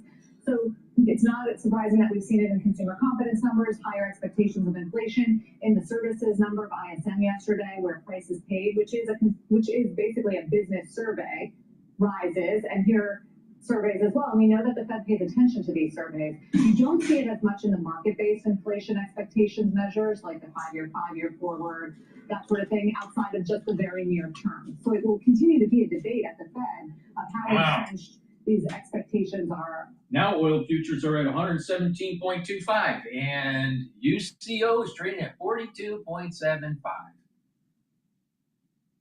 Would have made money if you've been paying attention to me for the last 2.5 hours. All right, let's listen into Bloomberg here. Eric, the Broker Studio, streaming live on YouTube as well. See a red headline crossing the Bloomberg terminal. And this is according to the New York Times. Iran has stopped negotiations with U.S. Again, according to the New York Times. We'll have continued reporting on that throughout the morning. Let's take a look at some of the stocks on the move today. We can do that with Bloomberg's Christine Aquino. Christine, what are you looking at today? All right, Paul, let's take a look at Broadcom because that is very much in green today. So ticker AVGO. And those shares are up 2.5% at the moment. And that is because the chip maker announced a long-term agreement with Google to develop and supply tensor. All right, I want to play Paul Krugman, who is a Nobel Prize winning economist that was from the New York Times. But this guy is, I can't stand him. And actually, he writes terribly. I've read one of his books. He actually writes terribly, even though he was a economist and a journalist, commentator, op-ed for economics. All right, let's play this really short clip from him. It's titled, "America as We Knew It May End Tuesday." See, another crazy fucking liberal that's promoting postmodernism, the erosion of God, country, and family. And, oh, we are supposed to live under the Damocles of Iran getting a nuclear weapon? Is that our destiny? I don't think so. Our destiny is exploration. That's the reason why we have 50 stars on our flag. It's about our self-determination and pushing forward to the horizon. Not some ultra-liberal looking down on the earth, not doing nothing, doing absolutely nothing. Ultra-liberals do nothing. All right, let's listen to Paul Krugman.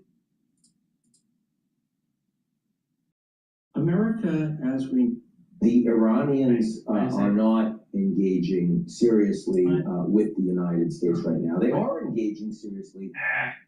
Hold on.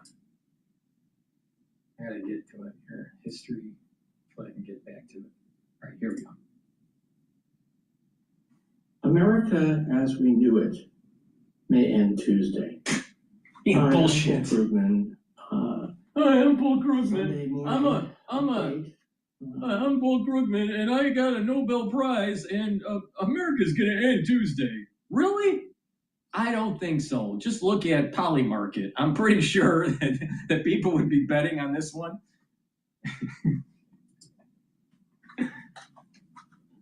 Yesterday, I talked about how awful Trump's message about glory to God and all of that was, but it's looking much, much worse today. You can't say glory to God because that's promoting God, country, and family.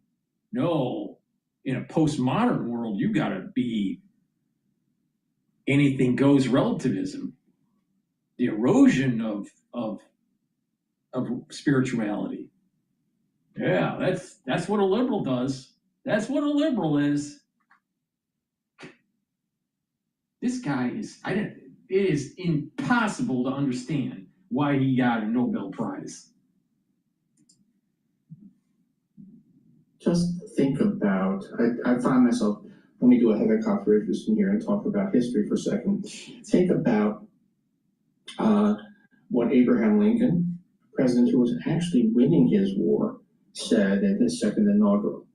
And probably all heard the magnificent. The Civil War was extremely stressful for Lincoln.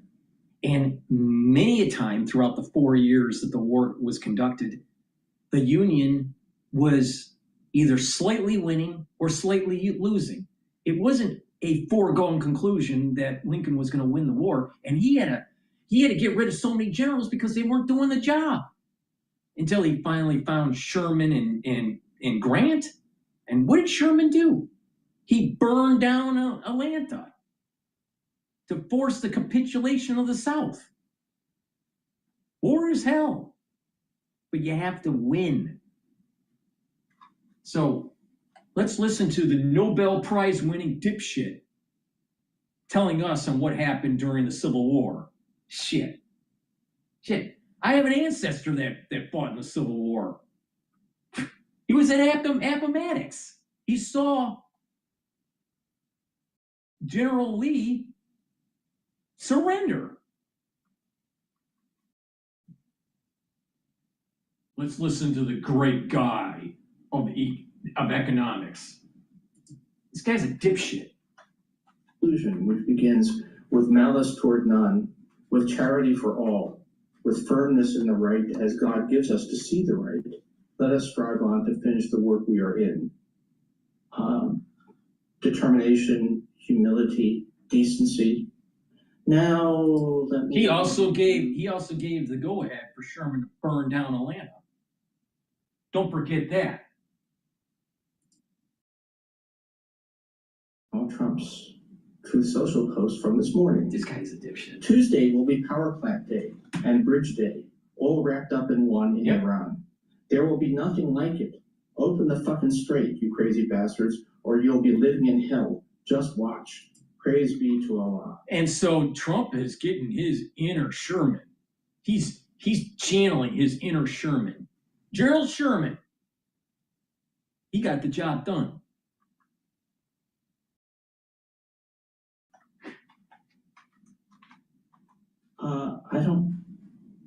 What happened to us? This is not the country we were supposed to be. If Trump is actually going to give the order for massive war crimes, for destruction of civilian infrastructure, power plant, bridge, which will, among other things, lead to a lot of deaths in Iran. Will the military obey it? A year ago, I would have said no. But what we do know now is that, first of all, there turns out to be at least a significant MAGA component inside the officer corps.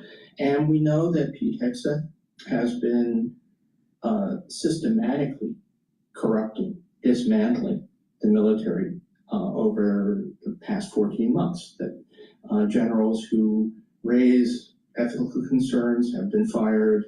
Officers who even just want to be intelligent about warfare and not believe that it's all about warrior ethos and lethality have been fired.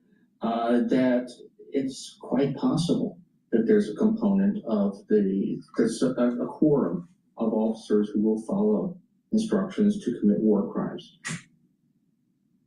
Amazing, amazing. Just first of all, he's a dipshit. He's a dipshit, but he's one of these ultra liberals. He wants to push socialism. I still don't understand why he ended up getting a Nobel Prize in economics. And he's another one of these liberal Jews that don't observe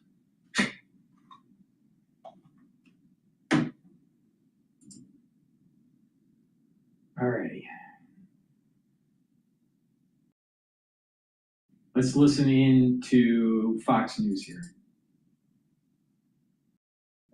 Senior U.S. official with me in a conversation earlier today said the following: "We are absolutely in touch with Iran, absolutely. The talks have been positive. If we get lucky, we will have something by the end of the day, suggesting 8 o'clock later tonight." So on the clock, wherever you are in the time zone right now, that's 11 hours from now. I think it's important for two things, Dana. When you look at what the vice president said in Hungary last hour, he talked about the military objectives of Iran are being completed now, which I think might surprise a lot of people, but still feels confident that it can get a response by 8 o'clock tonight. Now, what the president said yesterday when he was in the briefing room, he said the Iranians came back with a 10-point plan, but it did not meet the satisfaction about the nuclear program or the Strait of Hormuz. But he still said it's a significant proposal, significant step. It's not good enough, but it's a very significant step. So whether or not there is some hints in all of this, we'll see throughout the course. Yeah, so we'll take you through all of it. We are 11 hours away from the president's ultimatum to reopen the Strait of Hormuz and come to a deal or else face obliteration. American forces are keeping up the pressure, bombing dozens of military targets on Kars Island overnight, and that's according to a U.S. official. So we also got this from the last hour on Truth Social moments ago. Here we go now, and it's a long one. "A whole civilization will die tonight, never to be brought back again. I don't want that to happen, but it probably will. However, now that we have complete and total regime change where different, smarter, and less radicalized minds prevail, maybe something revolutionarily wonderful can happen. Who knows? We will find out tonight, one of the most important moments in the long and complex history of the world. 47 years of extortion, corruption, and death will finally end. God bless the great people of Iran." So let's get going. Trey Beams reports from Tel Aviv. Dan Hoffman with analysis on where this could all be heading. But first, a busy day at the White House, and that's where we find Alexandria Haas. Hi, Alex.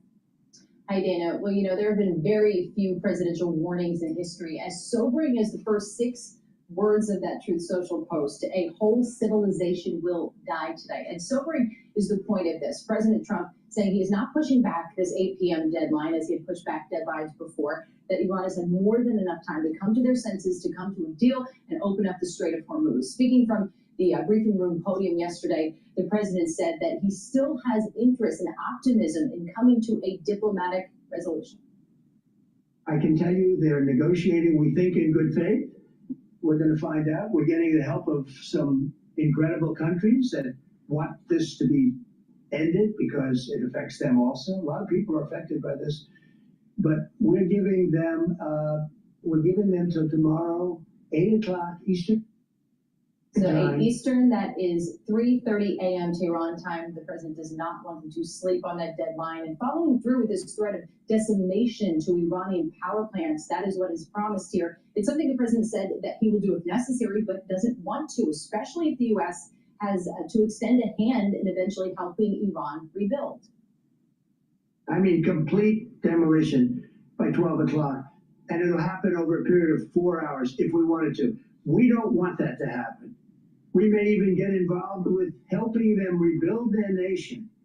And you know what? If that's the case, the last thing we want to do is start with power plants, which are among the most expensive things.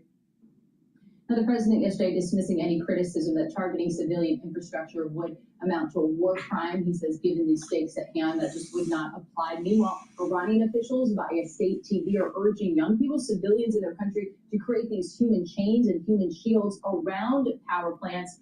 But, you know, with that Truth Social post, I think there's a psychological element to that. The president's trying to speak directly to those who are potentially in Iranian emerging leadership, who he has called reasonable, telling them to take this moment, utilize it, and prove that to be the case of them being reasonable. All right, Alex, thank you. So we want to get to Trey Yingst now, the latest in Tel Aviv. And Trey, good afternoon to you. What more do you have at this hour? Hello. Yeah, Bill, good morning. Anticipation is growing across the region ahead of that 8 p.m. Eastern Time deadline tonight, and that post by President Trump on Truth Social, where he said, in part, we will find out tonight one of the most important moments in the long and complex history of the world. It comes as Fox News can confirm that dozens of U.S. strikes targeted Iran's Kard Island overnight. Fox's Jennifer Griffin says the targets included bunkers, radar stations, and ammunition storage. Landing docks, though, Jennifer says, were intentionally not targeted, according to a senior U.S. official. As this is taking place, the talk of diplomacy continues, and there are many people, including the Israelis and Gulf countries, waiting to see what will happen in the hours ahead. President Trump saying yesterday from the James Brady briefing room, what will happen if diplomacy doesn't prevail? We have a plan. Pace University gets people where they want to go. Through immersive academics, real-world experiences, a custom... We have a plan because of the power of our military, where every bridge in Iran will be decimated by 12 o'clock tomorrow night, where every power plant in Iran will be out of business, burning, exploding, and never to be used again. I mean, complete demolition by 12 o'clock. And it'll happen over a period of 4 hours if we wanted to. We don't want that to happen. President Trump telling Fox News over the weekend that Iran isn't even negotiating anymore about their nuclear program. The president said, quote, the big thing is they're not going to have a nuclear weapon. They're not even negotiating that point. It's so easy. That's already been conceded. Most of the points are conceded. Now, with the talk of diplomacy, we're also learning more about that daring rescue operation to save a U.S. airman over the weekend. High-level U.S. sources told Fox News that while the airman rescue was going on, the U.S. Central Command Commander, Admiral Brad Cooper, directed a strike on an IRGC headquarters in an underground facility near the Iranian capital of Tehran. I'm told the strike was done with B-2 bombers that flew from the United States using bunker buster bombs, the same weapons used in Operation Midnight Hammer. The source telling Fox News the headquarters was obliterated. And so clearly the United States and Israel keeping up the pressure on the Islamic Republic. And we know today the Israelis bombed many of the rail bridges across Iran after warning civilians there to stay away from the trains. Bill, Dana? Remarkable stuff, Trey. Thanks. Trey Yingst watching every headline from the Middle East for us. Thank you. We're going to bring in Dan Hoffman out for analysis. Former CIA Chief of Station, Fox News contributor. Dan, on the deadline, go ahead and size it up. What's the pro? What's the con? How do you see it? Well, I think there's three ways this could play out, Bill. One is that we do nothing. I certainly don't see that happening. The second option is that we either have a deal or significant progress towards a deal. And the third option is that we don't get any of that progress and the president decides to start launching these strikes. This is a clear statement from the president warning Iran that we would take action like this, and U.S. credibility is at stake. So I have no doubt that we've got our bombers warmed up in the bullpen ready to take action if Iran doesn't proceed to negotiate in good faith. These things are never decided, it appears, at least with Iran, until the last minute. Well, and who knows how they're even talking amongst each other and who's in charge at this point. Can you speak to the Karg Island strikes, the military strikes on that? What psychologically does that do to the Iranians who are trying to make a decision today? I think those strikes were designed to push Iran in the right direction and let them know that we're serious about launching strikes tonight. If Iran doesn't meet the 8 p.m. deadline, we have the capability and we have clearly the willpower to launch serious strikes on Iran. And I think that's what was behind some of these strikes. It's worth noting that Israel has been striking Iran's critical infrastructure, petrochemical industry, and their steel industry as well, all along, as well as key leadership targets, as you noted. Dan, it's hard for me to see what's on the other side of this deadline if the attacks of obliteration are carried out on behalf of the Israelis and the American military. We'll put that on the back burner for now and see whether or not that happens. I thought what the president said yesterday was something that was new information, that a man-pad brought down that F-15E Eagle. And the reason that's important, that's a shoulder-fired rocket-propelled grenade, essentially. It's a heat seeker, and it goes after the engine of a plane.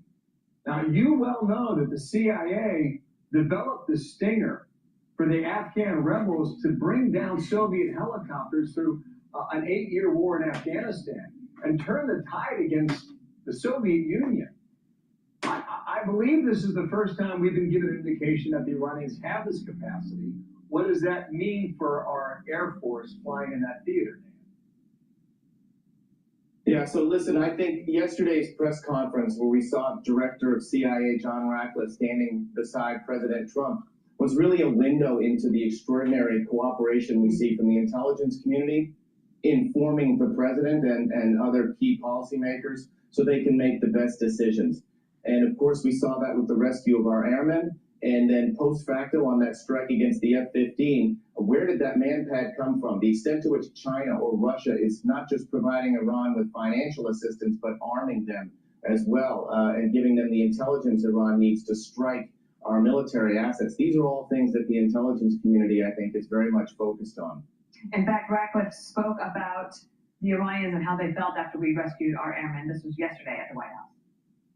Reason, in addition to the human and technical assets deployed by the president to find our airmen, CIA executed a deception campaign to confuse the Iranians who were desperately hunting for our airmen. Our intelligence reflects that the Iranians were embarrassed and ultimately humiliated by the success of this audacious rescue mission. So, Dan, as you prepare to go through the day, what will you be looking to? What would be a tell for you about whether this deadline is going to be met or not? I think there's just a lot happening behind the scenes, Dana, and I wouldn't be surprised if even the CIA is reaching out clandestinely to their contacts inside Iran and in the region. We honestly may not see much. We might see more military strikes from the United States or from Israel today, of course, and maybe more on Karg Island, designed to demonstrate to Iran that we're serious about this deadline. But we may not see much definitive evidence of where we're headed until close to 8 p.m. All right, right now, a little bit before 5 o'clock in the afternoon there in Tehran. The sun sets locally at 6:30. We'll watch it. All right, we're going to listen to Cash Jordan. We're going to listen to Cash Jordan about New York City.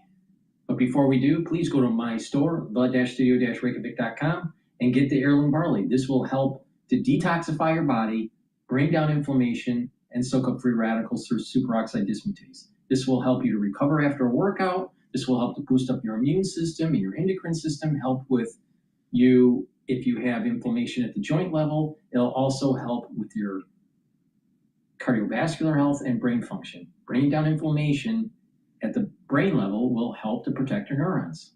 This is a very important supplement to take. It's a month's supply to help all these different organ systems.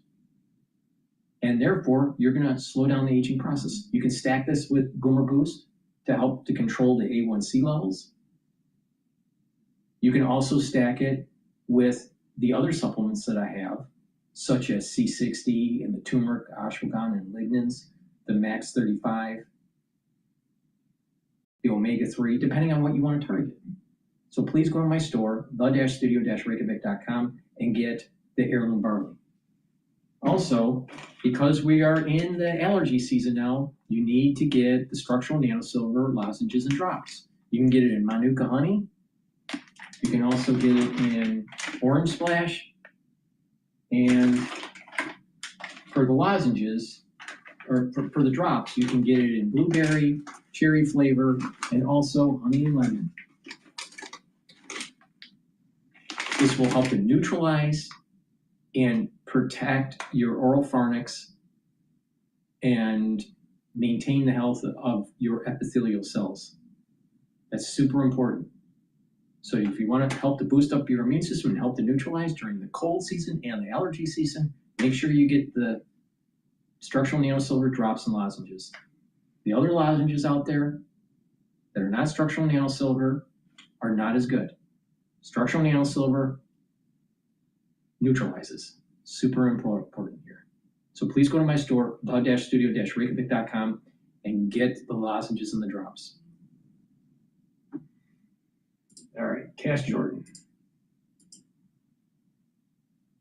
Part of the country is going to go completely Marxist communist. That's why the New York Stock Exchange is moving to Dallas, Texas. Everything in the financial world, which I consult to, we're moving everything down to Texas and Florida. We're done with New York. So, you heard it right there. New York City is losing the people who've had enough of the new mayor's plans to totally transform this place. While he taxes them and anyone who earns a paycheck or owns a home to pay for that transformation. But while socialist proponents say it's only month 4 of the Mamdani administration and we've got to give them time to get going to see how well socialism works, those fleeing this revolution will be long gone by the time that happens. A warning shot from New York City's new socialist mayor. Multiple credit agencies, including Fitch and Moody's, all sounding the alarm on Mamdani's $127 billion budget. Raising taxes on the wealthy. We're paying their taxes. I understand that. Of course they're going to be violent. I think the first thing is to come back to the facts. You know, when I was in the state assembly, we were told that millionaires were going to flee. That was in 2021. And what we found is that now we have more millionaires than we did back at that point. Even if they tax the rich, it will basically force people that have many means to move out of New York. And if they move out of New York, then in essence, we will lose their property taxes, we will lose their income taxes, we will lose their sales tax. They will leave and close their businesses. They will move their businesses out of state. Thousands of people will lose their jobs. You're saying if we don't tax the rich, then I gotta increase property tax. We are not a part of South East Queens. We are not part of your negotiating tactics.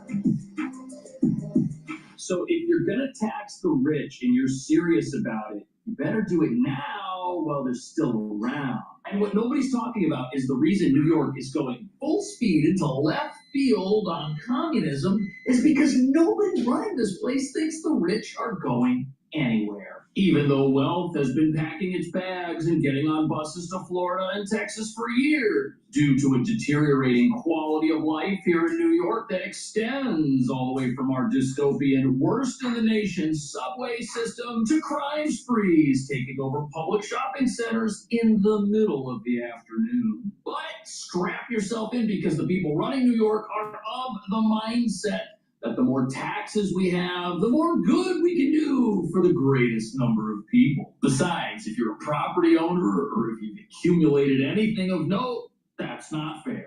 But business leaders are sounding the alarm with insiders revealing firms are quietly doing everything they can to redistribute their operations elsewhere. And even the governor of New York's figured this out, hitting the panic button and telling people the state has to be competitive if it doesn't want people to leave before the communist poverty machine succeeds in punishing wealth and achievement wherever it finds it. But that brings us to the real reason this is happening. You don't just have politicians in New York who believe in taking people's money and doing something else with it. No, you've got a voter base here that believes other people's money is their path to success. They think it's their best option. And as horrified as most of America is that an avowed socialist is now running the capital of capitalism, you can't blame Mr. Mamdani for running on the platform he promised everyone and being true to his word. Instead, you've got to gotta recognize the fundamental problem that begins once a critical mass of people realize they can vote for your money to wind up in their pocket. The only problem is, whose pocket exactly is that money gonna come from if everyone leaves? What's gonna happen is this part of the country is gonna go completely Marxist communist. That's why the New York Stock Exchange is moving to Dallas, Texas right now. Everything in the financial world, which I consult to, we're moving everything down to Texas and Florida. We're done with New York. So here we have someone in finance who's telling us that there is a migration taking place from cities like New York to places like Texas and Florida. And even though this is happening, and even though the stock exchange really is leaving, the socialists running New York don't believe this. They think it's all fake news. And wait till you hear what they think the secret to prosperity is. I think the first thing is to come back to the facts. You know, when I was in the state assembly, we were advocating to raise personal income taxes and corporate taxes at the time to meet the needs of working class New Yorkers who were told that millionaires were going to flee. Mayor Mondani, the mayor of New York, is Napoleon the pig from Animal Farm. Literally. He's a communist. 2021. We raised about $4 billion in additional revenue that year. And what we found is that now we have more millionaires than we did back at that point. So there you have it. The mayor thinks taxing millionaires is a non-issue. In fact, if you look at this statement, what he's actually saying is the more you tax millionaires, the more of them you create. So if you want to create prosperity, just jack up the taxes. That's how you do it. And if someone's successful, the harder you punish them, the more successful people you're going to have. That's right, forget what you learned in economics, because these ideas all disregard the fact that New York has more millionaires today in spite of how rough it is on them. Remember, the stock market creates millionaires, gives people the wealth to buy homes in middle-class areas of the city. Plus, there have been many economic innovations like artificial intelligence and businesses that create jobs and pay people lots of money, do it in spite of the government's attempts to stop that from happening. And although the mayor's right, there was no mass exodus back in 2021, New York City also wasn't run by someone who promised socialism. Do you ever get the feeling that your digital life isn't really yours? That your emails, photos, files are being scanned, analyzed, or just living on someone else's server? What? On hedge funds, they're in Palm Beach. So when businesses relocate and they stop hiring, the future people that you're going to punish in order to get their money, they're never going to be here because they weren't here. And that reveals the big problem with socialism. You can set it up and you can start stealing from people today. Oh, yes, you can rob those middle-class homeowners with higher property taxes. And yes, they And won't this be is able to leave. exactly what Bitchute was complaining about with the slavery morality. This is exactly what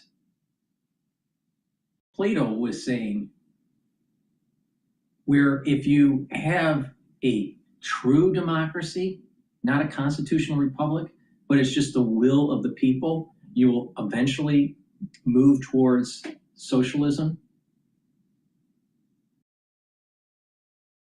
See, people don't realize that the Enlightenment, which is the bedrock of our constitutional republic, is about property rights.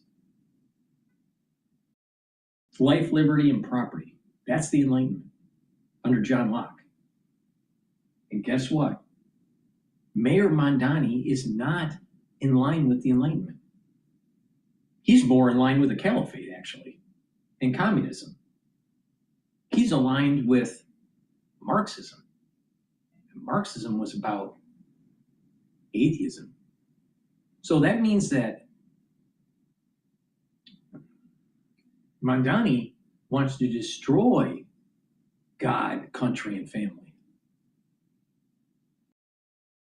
And what's crazy is there were so many liberals, young and older, that voted for this schmuck.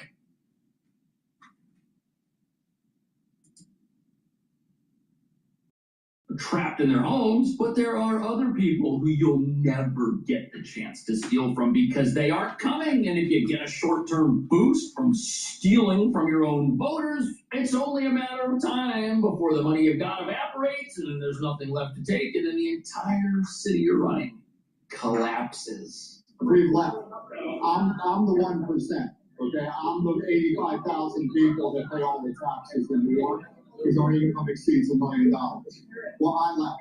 I moved my businesses and my residence to Florida so Mandami can't steal from me. So here's what you've got to realize. If the jobs don't come here and future millionaires never show up, what do the city's job prospects look like? This is frightening once you dig into it. Recent New York City job growth has been concentrated in low and moderate wage industries, which means long-term economic growth predictions are dire because job quality is going to suffer. And the numbers speak for themselves. In 2025, only 33,000 new private sector jobs were created. And in the first half of 2025, 4,600 fewer businesses existed than the year before, but it gets even worse because if you remove job growth in healthcare, the city's job growth last year was actually negative, and there's a problem with this because those healthcare and social assistance jobs, apparently they pay extremely low wages, which is just going to lead to more of the affordability crisis. Everyone here is affected by it. A lot of physicians are leaving New York. A lot. Now, a big part of it is because private equity companies are buying the clinics and they are forcing physicians to see more patients in a shorter amount of time.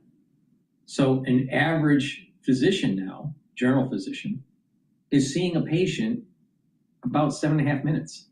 It used to be 11. And before that, it was around 18 to 22 minutes. And because of the squeeze, the physicians are really hourly wage earners, then they're leaving the city. So individuals that may have had a doctor for 5-6 years, they have to switch doctors because the doctor left. And so there is a turnover of doctors now in New York because the cost of living is too high. You have the private equity companies coming in and buying the clinic. New York's dying. New York's dying. And it's because of ultra liberals.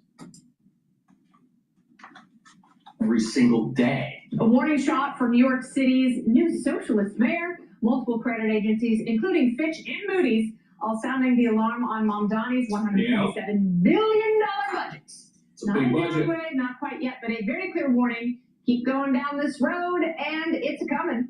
His budget calls for raiding the city's rainy day fund and other savings over the next 2 years to pay for billions in new spending. So, Taylor, do you know about the bond aspect of this? So capitalism is doing what it can to explain to socialism where this is going to lead. But nobody here seems to care because communists don't believe in things like stock markets, home ownership, passing down wealth to your children, earning more money than somebody else. Oh no, all of these things are cardinal sins. The reason why Marxism doesn't work is because he believes, the theory believes, that a wage earner that produces a product, the wage earner deserves 100% of the value of the product that they make. Well, what would be the incentive to actually build a plant? There's no profit. If 100% of the value of the good is the ownership of the worker, it makes zero sense. Where's the incentive? Marxism destroys the incentive for a society to move forward. Now, laissez-faire capitalism is also bad, but Marxism is worse. Now, that's the reason why we have regulations. That's the reason why that there is negotiations with labor unions. This is the reason why there are some understanding between the workforce and the capitalists to come to an agreement, to invest in a company, to create a product, and to sell it. And not every business is going to make money. Sometimes the business may make a lot of money one year and lose money the next. Marxism doesn't work. because they believe that the excess value of a product, once the worker makes it, is the ownership of the worker and the society. It's not even the ownership of the worker, it's the ownership of the society. Meanwhile, the gurus in communism, with their planned economy, are sitting high on the hog. They're living high on the hog, having filet mignon, while everyone else is in a breadline. Does that seem fair? What brings people out of poverty? Education and entrepreneurship. Does that sound like Marxism? No.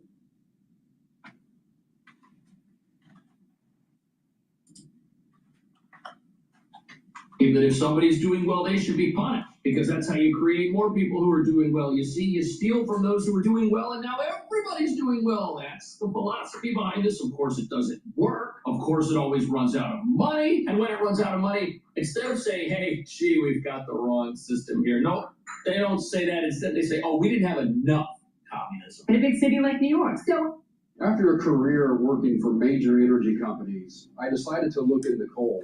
And I realized there was a better way that we've been overlooking for 100 years. based upon just communism. In a big city like New York. So it's a never-ending cycle, right? Because if your bond if you get a downgrade, the bond rating goes down, then in theory, the cost of borrowing goes up. Because I'm looking at you, and instead of having an 800 credit score, you now have a 7 or a 6 or a 500 credit score. So I'm going to say, you know what? I'm not going to lend you money at 2 or 3%. I'll lend you money, but you have to pay me 4 or 5 or 6% interest. Because I'm not confident that you're going to pay me back in full. Effectively, that's sort of what's happening here, is they're thinking about doing a downgrade. And this is now the third in 10 days. I mean, this is shocking. So here's the thing. If this happens, it's going to add hundreds of millions of dollars a year to the city's budget, which is already bloated and which it already can't afford in interest payments on the money it has to borrow to fund itself. And when that happens, what are the communists going to say? They're going to say, well, we should have raised taxes more. Then we wouldn't have had to borrow so much because we could steal it instead. You know that she's on board with what he's doing, but she also knows if she's too on board with it, she won't get reelected. And I think this is the first sign we're getting that Mamdani knows what he's doing is not going to work either. Right. I mean, this is the simplest thing to convey even to a kindergartner. Take a bucket of water, fill it up with water, and then start drilling holes in the bottom of it. And see if you keep drilling more holes, you can pour more water and keep it. What happens, right? It just, the tax base erodes. You have the top 1% in New York paying over half the taxes here. You cannot move in this direction. Yeah. You've seen it happen before. Maryland, California is now accelerating the exodus of wealth. Washington. New York is going to be the same thing if these two don't get on the same page about not taxing and soaking the rich. Dagan, what do you think? Was it a scheduling snap? So look, if you're going to do this, if you're going to drill holes in the bucket, so to speak, you're going to lose every single thing that you need to pay for all the stuff that you want. And even if New York has more millionaires today than it may have had yesterday, tomorrow's a completely different story once you go full communist. How does job growth concentrating in care work, which is the new only growing sector that we have for jobs, affect New York City's finance? If these jobs aren't very good, it means right here, less income for residents means less revenue from income taxes collected from the city's residents, as well as less disposable income, which is spent on businesses, which means less tax revenue. So if we're going to trade jobs of one type for jobs of another type, and we're going to lose all the money that comes with those jobs, well, there's going to be an affordability nightmare, but it gets even worse. Not only are the industries where job growth... Before we find out how it gets worse, please help support capitalism by going to my store, the-studio-reykjavik.com. And if you get the supplements that I'm telling you to get and use daily, you're going to actually slow down the aging process and be healthy. So you don't need standard health care. Lignans, it'll soak up free radicals and bring down inflammation, help with your immune system and your endocrine system, help with your cardiovascular system and brain function. Get the lignans. You want to bring down inflammation. It's super important as a major vector to slow down the aging process. Another great way to slow down the aging process is to control your blood glucose levels and your cortisol levels. Ashwagandha root will do that. Ashwagandha root will help to lower the cortisol levels. Also, ashwagandha root will allow you to control your blood glucose levels. When that happens, you're going to bring down less inflammation at the vascular level. You're going to deposit less plaque, and you're going to get better blood flow. And by bringing down cortisol levels that are chronically elevated, you're allowing your body to heal your organ systems, and your immune system will go up. Stack these together for max benefit, and you do this regularly, you're going to slow down the aging process. And all these different organ systems are going to be performing better. Immune system, cardiovascular system, brain function. Please go to my store, the-studio-reykjavik.com, get the lignans, and get the ashwagandha root. It's the-studio-reykjavik.com.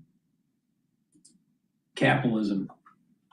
New York is concentrated, the ones providing fewer benefits. A large portion of those jobs also provide an income below the poverty line, which means everybody who comes here and gets a job, even if we have job growth, because these are not jobs that allow people to afford life here, these are individuals that are going to need assistance. So job growth numbers in New York are still going to be a bad thing for the city because they aren't the types of jobs that used to grow here. Jobs, accounting, finance, tech sectors, those jobs are shipping out.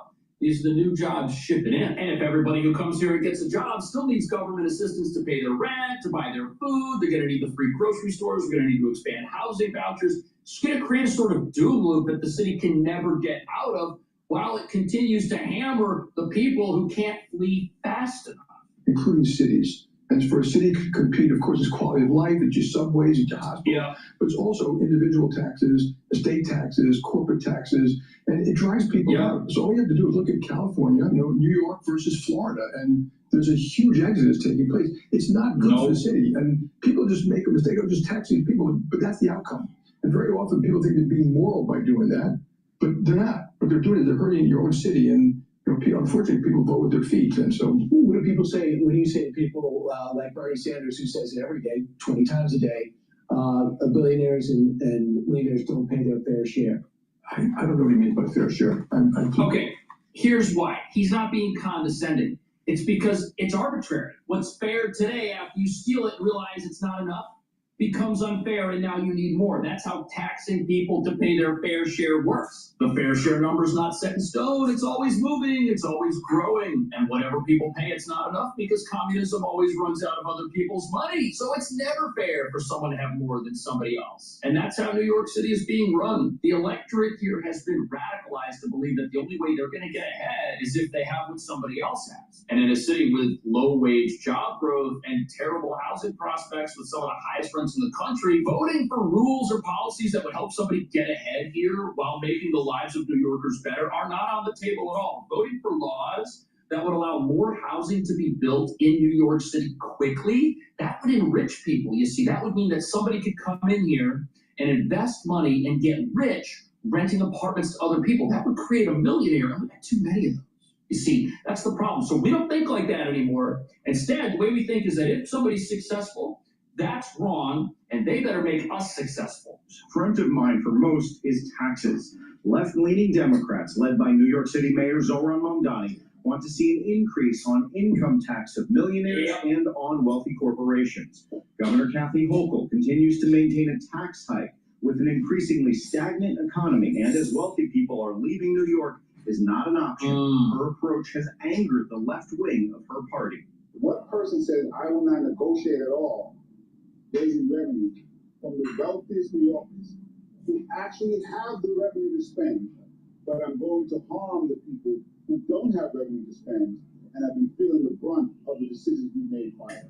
Okay, well then, whose fault is it that you guys have made such stupid decisions that you've impoverished your own populace? Whose fault is it that you have decided not to build housing for people? Whose fault is it that you decided to make it so expensive for a business to operate here that when people go to the grocery store, the milk costs $10? Whose fault is that? Who's bearing the brunt of those decisions? Every single person in the city. And the city council and our local leaders, instead of looking at themselves and saying, hey, maybe we should change, they say, no, we need to change in somebody else's pocket. It's pathetic. It really is. It's sad, and it shows a lack of understanding of basic economics. But these leaders, I can't blame them. And to add insult to injury, with everything that's going on with these communistic policies, these socialistic policies to erode the tax base, to create all these social programs and make the society actually less productive, not more productive, short-term and long-term. These are the same types of this is the same type of mentality that leads to telling people, you know, Trump's bad. Trump must be bad going into Iran. It must be a war crime. All these ultra-liberals think the same way. Overtax, create a bunch of social programs that most people don't need. The society would be better off without them. And they have a mindset where they're eroding religion. They're eroding family creation because it costs too much. They want to promote abortions. Over 65 million fetuses have been aborted since 1972 in the United States alone. 65 million. Now think about that for a second. All right? We have 300 and, depending on the census number you use, but 300, we have about 330 million people in the United States. So we have over 65 million fetuses that have been aborted since 1972 in the United States. Approximately 20% of the population of today. 20%. Still think that ultra-liberals are for family creation? What about the promoting of all of this gender fluidity and homosexuality? Do you think that's family creation? Not so much. Do you think the demonization of our country, where just have open borders and just have a super multicultural, anything can go society? Do you think that's really going to be holding cultural norms? Not so much. So it's not just taking away your money, taking away your property, but it's eroding God, country, and family. 65 million fetuses aborted, killed. 20% of the population of today in the United States. From 1972 to now. The number is even higher. I'm actually lowballing it with saying 65 million. Still think ultraliberalism is the right policy to go? Not so much. They represent voters who think like this. These people didn't get elected talking like this if they weren't being voted in by people who think the exact same thing. That is why the Democratic Party is where it is. The mayor's office has made clear that without more money from Albany, it will have to raise property taxes and potentially peel back city services. But Republicans are saying enough is enough, and the city and state need to control their spending. They feel that any tax increase, even one on New Yorkers who have the most, will hurt everyone. Because even if they tax the rich, it will basically force people that have many means to move out of New York. And if they move out of New York, then in essence, we will lose their property taxes, we will lose their income taxes, we will lose their sales tax.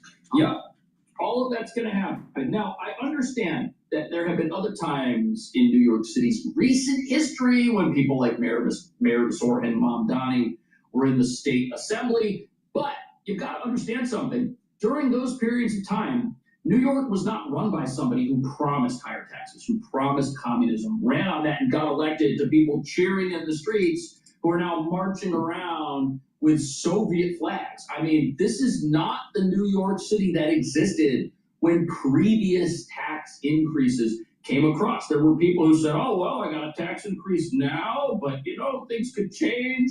Politics, the pendulum swings both ways. But here's the problem.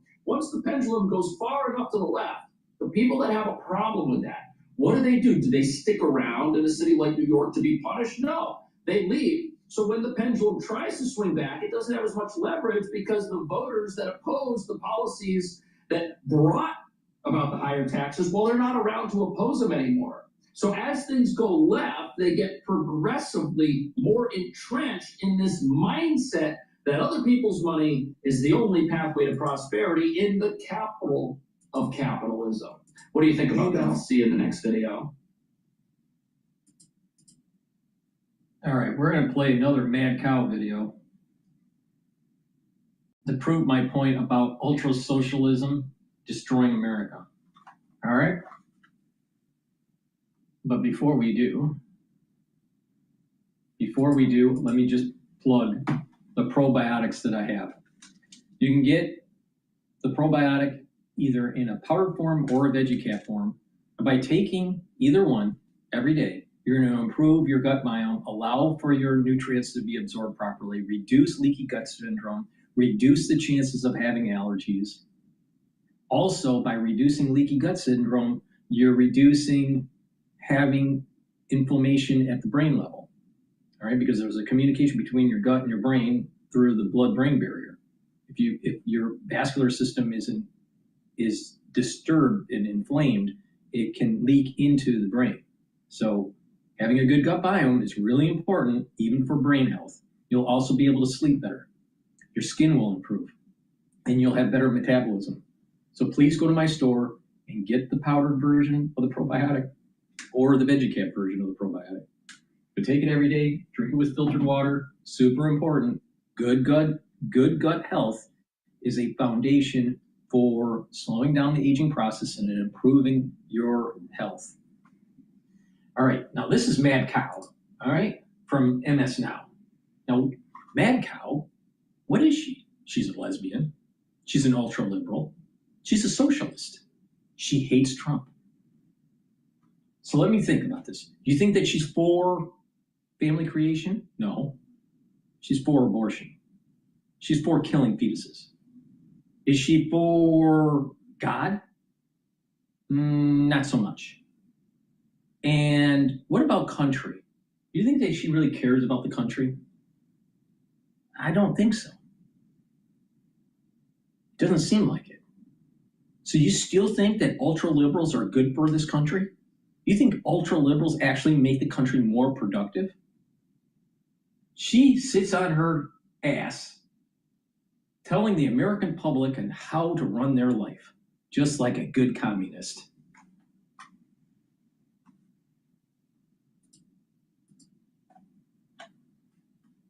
Intelligence Committee for 14 years. He's been the top Democrat on intelligence for nearly a decade. Democrat? Fuck. And that has put him at the forefront of a lot of really intense matters of national security and international intrigue.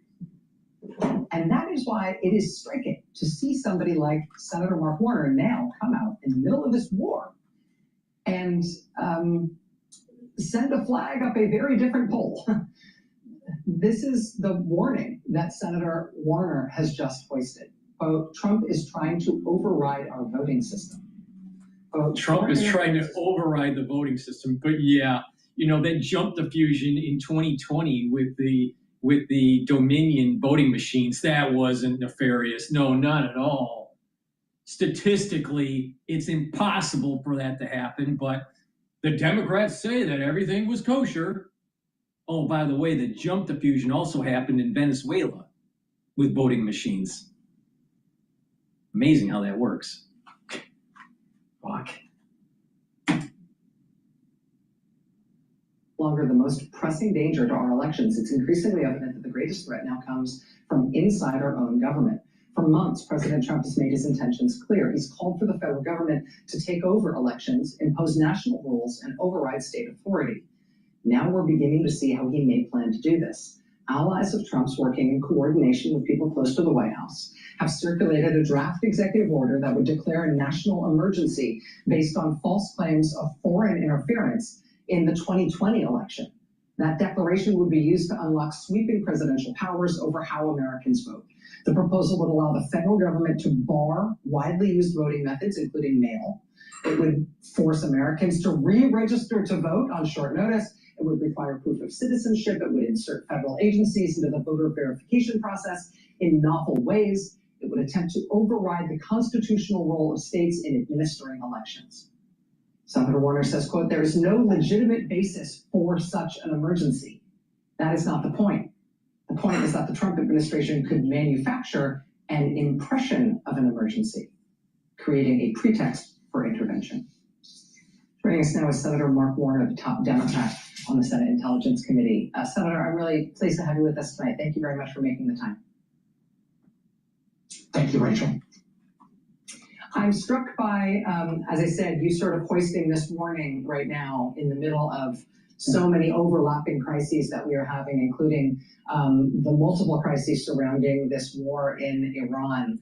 What is the sense of urgency that you have? Trump is going to just take over the whole world, and we got to have no kings protest because he runs roughshod. He's a dictator.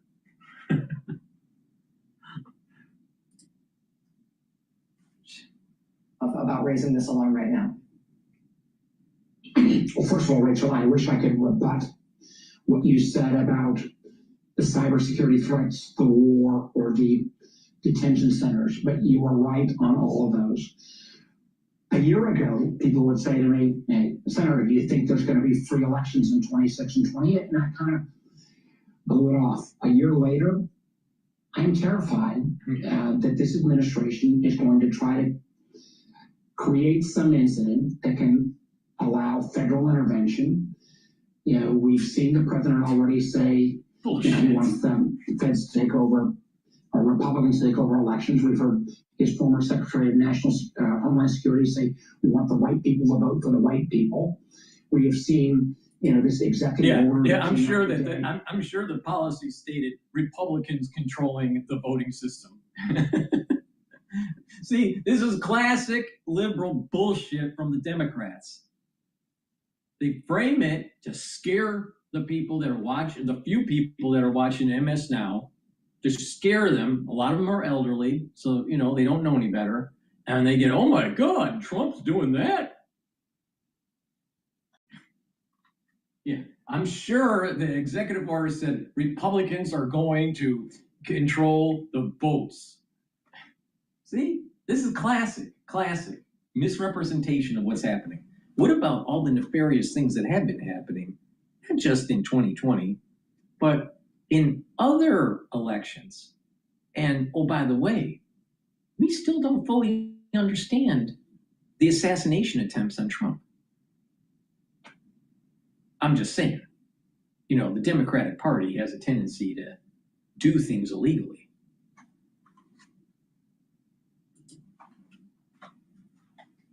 Out this morning saying he wanted all the states to turn over their voter files to his DHS secret formula that would screen who could be an appropriate voter. Totally absurd. But I am terrified because these policies are so unpopular that this crowd may try to do anything, including intervening in our election with federal forces, troops at the ballot, or disinformation that could actually be catastrophic. Because if we get off the notion of a free and fair election, I don't know how we ever return to that. One of the reasons I wanted to talk to you about this is because of your intimate knowledge about the oversight of intelligence matters. And it really does seem like there's a prospect here, particularly with what Tulsi Gabbard's been doing and the other ways they've been talking about intelligence matters in relation to the election. It does seem possible that they're going to... This is a trial balloon. This is a trial balloon that she's doing on MS Now. Mad Cow is doing a trial balloon, and they're going to start trying to convince the public that if the Republicans win, then it must have been nefarious activity with the voting system, because America wants Democrats. Don't you know? You look at the whole history of the Democratic Party. It's about thievery, slavery. Oh, they signed in the Civil Liberties Acts.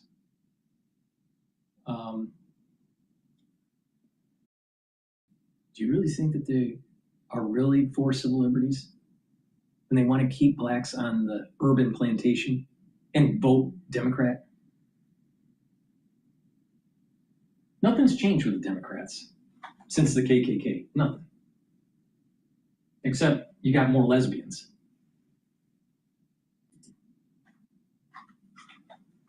Some form of bogus intelligence about some sort of threat, about some sort of pretextual emergency that allows them to take over elections in some extraordinary way. If they misuse intelligence, if they make up some phony, bogus intelligence threat or deliberately misconstrue some piece of intelligence to make that kind of a claim, does the structure of oversight in the intelligence community allow for anybody who knows that it's bogus to actually blow the whistle, to actually say, hey, we know this isn't right? I would hope so. And I believe at the outset, Tulsi Gabbard, who has no role in domestic activities, was down in Fulton County, Georgia, when they seized those ballots. Tulsi Gabbard, who was supposed to be looking at foreign interference, seized voting machines in Puerto Rico illegally, I believe. For the first time in 10 years, this administration has not acknowledged any foreign influence threat, even though they're out there. So the idea they would pick some threat, real or conceived, to use as an excuse, I think we have to be very conscious of. So I've been trying to meet with former military leaders, intelligence leaders, law enforcement, just to say, if you see something that comes out that's a crock, speak up and rebut. And the press, frankly, needs to do it as well. This is about the heart of our democracy, where there's going to be free and fair elections. If we don't stand up for that, and my fear is, as somebody who's been criticized by you many times for being way too bipartisan, but I've lost a lot of faith that my Republican partners in the Senate will stand up for our basic fair voting and democracy. Mad cow. Senator Mark Warner, the top Democrat in the Senate Intelligence Committee. Sir, I know. Just put someone on your show to talk. Put someone on your show, Mad Cow, to speak negative about Trump and put that little seed of doubt in the elderly, because that's the only ones that are watching your show. So they're confused and they're scared, because people that are older, they get scared easily. You know why? Because they really don't have any recourse to be able to defend themselves. Please go to my store, the-studio-reykjavik.com, and get the C60. This is 1,000 times stronger. It's an antioxidant than vitamin C. You can get it in MCT coconut oil, extra virgin olive oil, and also avocado oil. C60, you take a teaspoon a day, every day. It'll soak up free radicals, reduce stress, bring down inflammation, rev up the health of your mitochondria, and you'll have more ATP, more energy. You'll be able to soak up free radicals and reduce plaque formation at the vascular level. You'll also improve the health of your neurons. By having more ATP and healthier mitochondria, you'll be able to produce more neurotransmitters. And over time, guess what? Those dendritic connections improve and you think faster. You have better memory.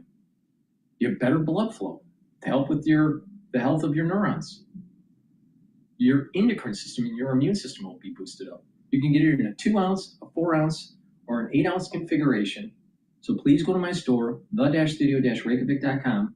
The link is in the description of this video. And don't be a mad cow, because that's really bad.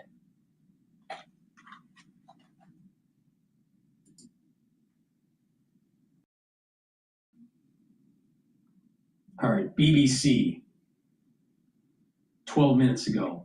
Trump warns that whole civilization will die tonight.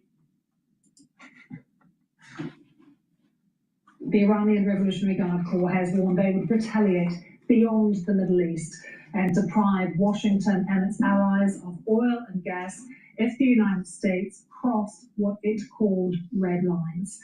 There is so much to dissect with our Chief International Correspondent, Lise Doucette, and Catherine Nagy from BBC Persian. Kazra, really good to have you with us. Thank you for coming down and joining us. A whole civilization will die tonight, never to be brought back again. Intense pressure from President Trump now How does Iran tend to react to threats like this? We will have to wait and see. This whole civilization is going to die. It's pretty sort of dramatic, this.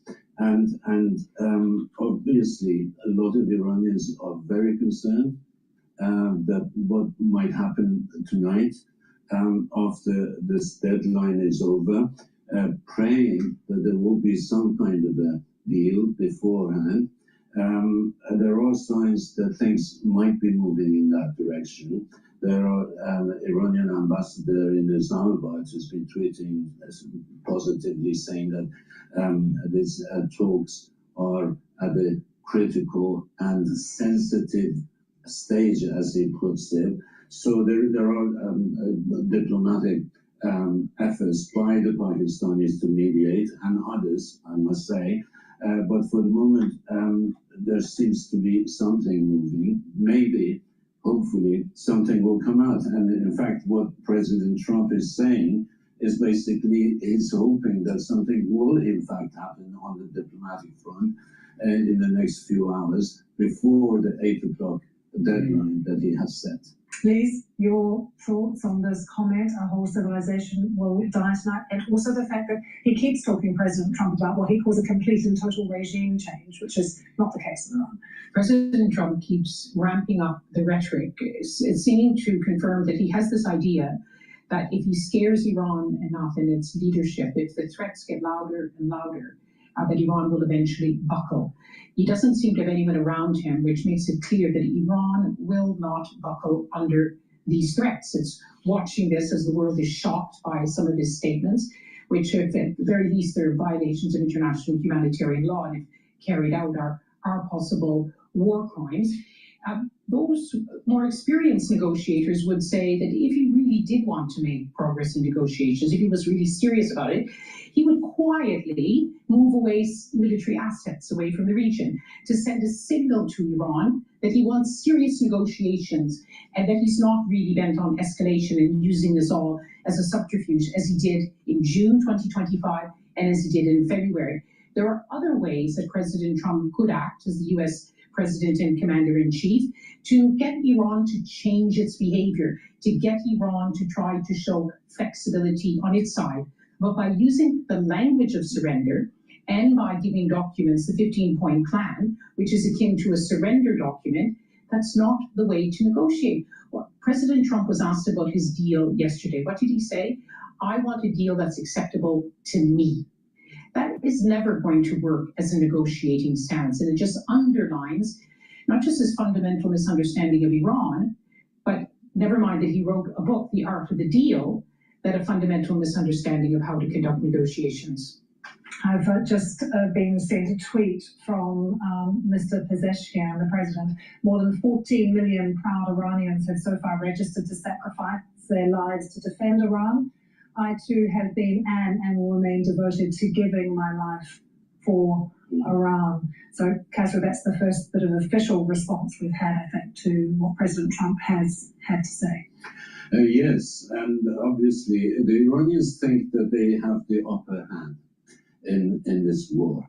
Because of the Strait of Hormuz. Because of the Strait of Hormuz and the fact that they can inflict serious damage to the economies of the Persian Gulf countries in the south, the Arab countries in the south of the Persian Gulf, and that is up to a point is correct in the sense that for the moment the strait is closed, and Iran has still the capability to attack these targets, economic targets, anywhere they want in the region.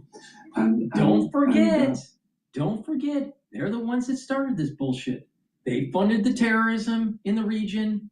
They have been threatening Western civilizations that they're going to set the world on fire and that they're going to kill the great Satan and the little Satan. They were moving towards having a nuclear weapon, and I think they have biological weapons. Please go to my store, the-studio-reykjavik.com, and get the vitamin B complex. This is really important if you're 40 years of age or older, to boost up your ATP levels increase the health of your mitochondria, rev up your metabolism, and protect your neurons. Super important. Take it if you're 40 years of age or older, male or female. Also, individuals that are 40 years of age or older, your pancreas doesn't work as well. I don't care how healthy you are. So, digestive enzyme complex will help to reduce the load on your pancreas, to allow your pancreas to rest. And you can break up your proteins, carbohydrates, and lipids and be able to absorb your nutrients with less stress on your digestive system. Digestive enzyme complex also has bromelain to break up clots, and it has enzymes to help break up glycoproteins. Super important during the cold season. And that is why I said take digestive enzyme complex during the crisis of 2020. Again, I'm never wrong. So please go to my store, the-studio-reykjavik.com, and get the digestive enzyme complex. If you're an athlete, younger or older, you will also benefit from digestive enzyme complex because it will help you to break up your pre or post-workout fuel source and reduce the load on your pancreas. Super important. Because if you have less inflammation at the pancreatic level, your pancreas will have more life. All right? Don't be a Steve Jobs, okay? You don't want to be a Steve Jobs. Please go to my store, the-studio-reykjavik.com. Get the digestive enzyme complex to help with your pancreatic health, and get the vitamin B complex to rev up your metabolism, boost up those energy levels, and protect your neurons. Go to my store, the-studio-reykjavik.com. Is a serious threat, and I would have thought President Trump and his advisors are pretty much aware that if he starts a huge campaign of attack on critical infrastructure in Iran, then Iran does have the capability to attack critical infrastructure in the Gulf countries. And that is going to be uppermost in the minds of many people, not just in Iran, but in the Gulf countries tonight and today. That all this might sort of lead to a huge escalation that they hadn't foreseen.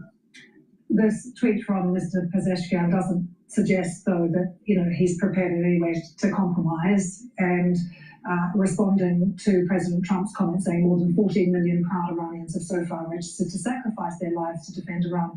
I too have been and will remain devoted to giving my life for Iran. For a moment, just if we think about this deadline, Lise, there are some people saying, well, he has deflected before President Trump. He's extended these deadlines. He's done it quite a few times since the conflict started. Maybe that will happen again. But I know, Kazra, you've been hearing from people inside Iran. It's so desperate there. They're filling up water cans with water. They're worried about the infrastructure being attacked. Some people have tried to leave their homes. And even people go to pharmacies looking for iodine in case there's... Yes, I find this pretty sort of surreal, actually. When I read the report yesterday in one of the local newspapers in Bushehr in southern Iran, 10 kilometers away from this city of 300,000, is Iran's only nuclear power plant that was built by the Russians there on the shore of the Persian Gulf. And the report, the local newspaper report, was saying that people are and pharmacies are inundated by people rushing for iodine tablets because they fear that there may be some radioactive spread of radioactive radiation there should there be an attack on that power plant. And that power plant came on the fourth time. It was the fourth attack in the last 5 weeks in Iran. So, and the Russians, who have a lot of technicians and staff there, they the other day they pulled out 200 of them from the power plant, saying that the developments around the power plant and the fact that it was attacked 4 times in 4 or 5 weeks was, in their words, aligned with the worst case scenario. So things are really sort of, scary actually in many respects. And people are obviously not just in Bushehr and other places are pretty scared, pretty stressed, pretty angry, and they don't know what they have done to deserve all this. Liz, you get the sense, of course, that we are counting down to this deadline tonight. So what's happening? Because in terms of diplomacy, in capitals all over the world, there will be the sense of urgency, particularly now we've had these comments from President Trump. But take us to Pakistan and what exactly we know, because that seems to be the best chance at the moment of something being agreed. Like, what's happening? Listen, if our viewers were with us for the past hour when we saw J.D. Vance at this press conference with Viktor Orban in Hungary, and he teases the journalist there, he takes out of his pocket on live television and says, "Oh, I just received a text from Steve Witkoff," which of course is about what's happening in the negotiations. He says, "What time is it in America?" And of course, you could smile at that, but the fact of the matter is that, as we discussed before, the Iranians made it clear that the channel with Steve Witkoff and Jared Kushner, for them, was burnt. They see it as a Trojan horse when they were involved in negotiations in June of 2025, in February of this year. Both times, the diplomacy, the progress of the talks was shattered by American-backed Israeli attacks. So they see Steve Witkoff and Jared Kushner as too close to Israel. So they had asked for J.D. Vance to become involved. And we hear this from Pakistan, from Pakistani officials who, as you say, have become the main channel of mediation. Egypt and Turkey are also involved, Oman, and to a certain extent, and that J.D. Vance is involved in these indirect talks. If so, as the clock ticks down, what is he doing in Hungary? That doesn't seem to send a signal that he is as focused on what is happening and the need to make quick progress. But we do know, we heard that statement when the first reports came through of a proposal from the mediators for a 45-day ceasefire and then a move to a permanent end to the war between 10 to 15 days. Iran rejected it, doesn't want a ceasefire. It had a ceasefire last year. It just was a precursor to yet another war. But the reports which came out said that the Pakistanis had been up all night talking with J.D. Vance, talking with Kushner, talking to the Iranians, trying to push this forward. And we have to underline is not really completely clear what is the situation in Iran, where some of the negotiators we understand, including the Speaker of Parliament, including the President, Masoud Pezeshkian, who you just quoted from, that they've been given immunity from assassination, Foreign Minister al-Aqshi as well, so that they can continue the talks, but they can't meet in these kinds of circumstances because they could come under attack. And of course, their security doctrine is being made up as they go along now. Liz, thank you for that. And Kasra, just before we let you go, of course, the strikes have continued, Iran striking, as well as many strikes from the IDF today, as well inside Iran. But what are you hearing from Saudi Arabia? Because there are some reports on Fars, the Iranian news agency, that a huge petrochemical plant has been hit there, which would be very significant. Yes, that's what I saw on the internet, on Twitter, actually, a few moments ago, before I came here. There were reports that the biggest petrochemical complex in Saudi Arabia is one of the biggest in the world, has come under attack. Part of it is on fire. And that is basically what we expected, in the sense that Iranians had said that if our infrastructure comes under attack, we will attack other people's infrastructure in the region, America's, the US's allies in the region. But as I say, all this is escalation in a major way. But at the same time, I'm just seeing that, as J.D. Vance has been saying, that we feel confident we can get a response from Iranians by 8 tonight. So he is expecting, or is hopeful, that the diplomatic efforts that Liz was talking about might come to some kind of a fruition.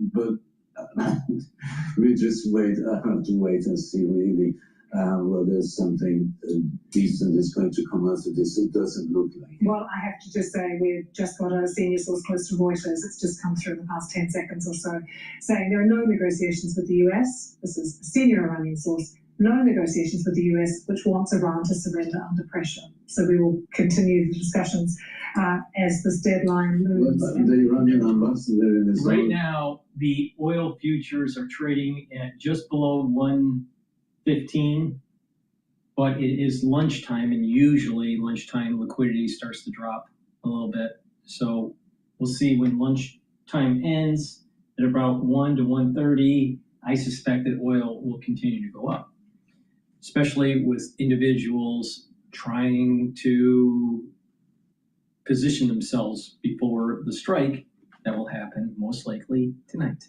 Please go to my store, the-studio-reykjavik.com, and get the structural nano silver toothpaste. This toothpaste has no fluoride. It will whiten your teeth, freshen your breath, improve the health of your gum line, reduce inflammation at your gum line, and with good oral hygiene, it will help to improve your cardiovascular health and your valvular health.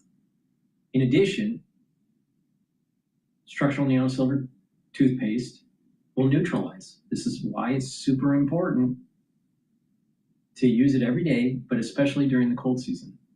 Get a few tubes of this for your household. It has the structural nano silver. Use it every day to improve your oral hygiene. Also, the structural nano silver gels. You can get it in tube form or in the quick dispenser, but you use it the same way. You can put it on your skin daily as the topical daily skincare. You can put it on a wound to help heal it quicker. And if you're not feeling well because of the cold season, or someone around you is not feeling well because of the cold season, guess what? Put it on your hands, around your eyes, around your ears, around your mouth, around your nose, lightly coat your nostrils. They'll stay active for 5.5 hours. It's a great way to neutralize and to create a barrier.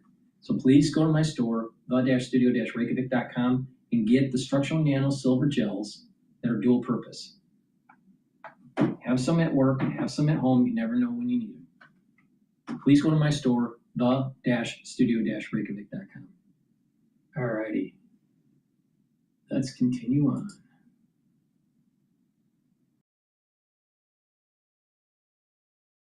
So, let's see here.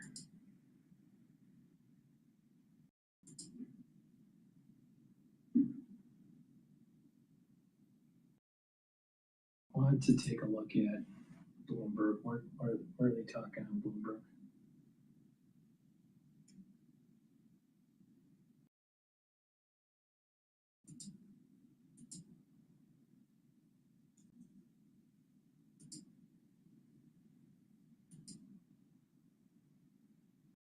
Apparently, a U.S. official told him that the thinking in the White House has shifted from can we get there to can we get there by 8 o'clock tonight? It's a good question, and it's one that markets certainly are grappling with. So let's check on where they are right now. Down on stocks.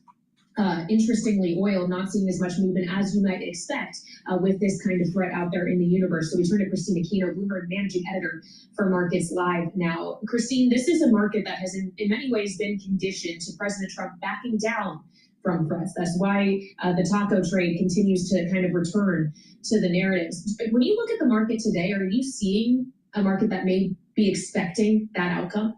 Yeah, beneath the surface, Kaleo, the declines across indexes that we're seeing today, we have actually seen, for instance, the S&P 500 backing away from its worst levels of the day. Just before I got here, I was actually just writing about the fact that it has halved its decline for the day, and we have seen energy shares leading that charge. And so, it is very much reflective of a market that perhaps is giving less credence to what President Trump's rhetoric over Iran has been, especially because, as you pointed out, it has been burned before when it comes to the president backing down from previous inflammatory statements to something a little bit more sanguine. And perhaps beneath the hood of these market declines, that's essentially what we're seeing today. Well, so I guess it's going to be a market that is either potentially going to be on the wrong side of the trade if the president actually follows through on the threat this time, or potentially those who have remained more bullish will be redeemed. Christine, I wonder what you make of the timing here, that he's talking about 8 p.m. Eastern, well after the close, well before the opening bell. Obviously, futures will be open, Asia will be up. and trading, when we have seen this president so frequently target his communications to around those critical hours, markets opening up and markets getting ready to close, if this market doesn't have answers at 4 p.m., how do you expect people to be positioned for the day ahead? Or what are the indications? Yeah, I think that's a really good question, Haley. You'd expect that investor would probably want to just be lightening up on whatever position they have, especially because it's such a binary outcome, right? And so, if it's coming after hours, we have, of course, global markets that will likely react to this primarily in Asia. So they're going to be the ones getting the first brunt of the reaction, and whatever that we get in terms of news or headlines or commentary past the 8 p.m. deadline, that's probably the first protocol for markets to get a reaction.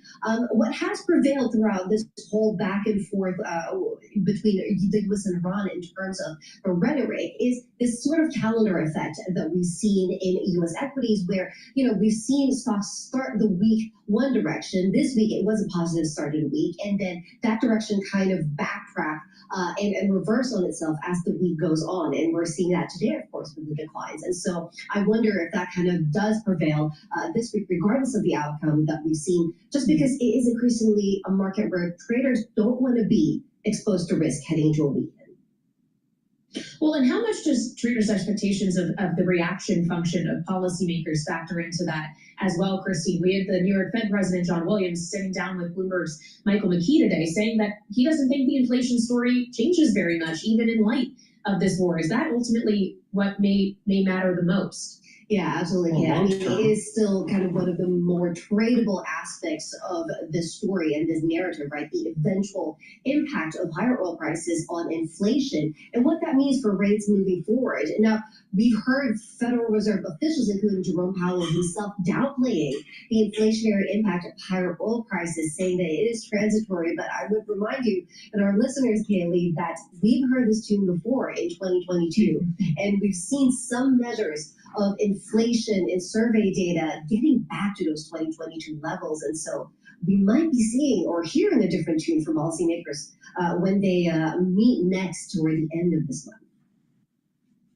Yeah, transitory, the word that I think no one really is eager to see the return of, because to your point, Christine, we all know how that went the first time around. Christina Aquino, managing editor for Bloomberg's Markets Live blog. Thank you so much, of course, for updates throughout the trading day and into tomorrow as this deadline gets set to come and go. Tune in to MLive on your Bloomberg terminal for the very latest. Again, the very latest we have at this hour, at least, is reporting from Axios that there has been a glimmer of progress in negotiations with Iran as the deadline looms. Though, of course, other outlets like the New York Times have reported that Iran is currently no longer negotiating around a ceasefire with the U.S. It's a very complicated, unclear picture, and it all feeds into politics and the economy. And we'll get into the political impact of that next with our political panel here on Balance of Power.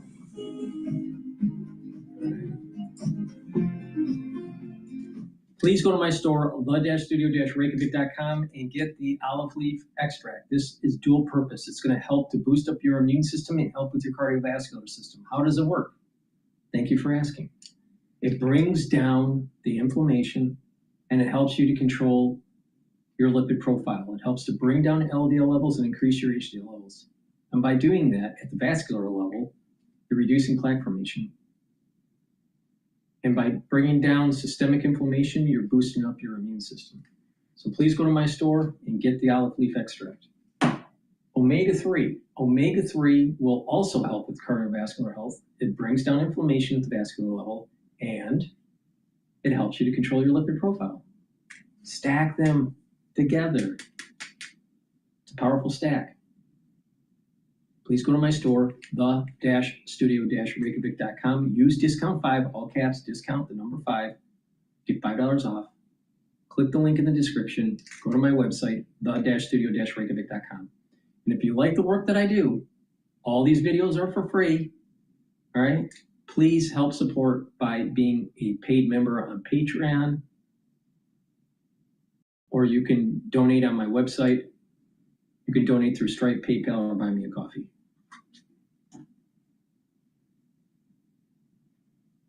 All righty, let's see what else is going on in the news.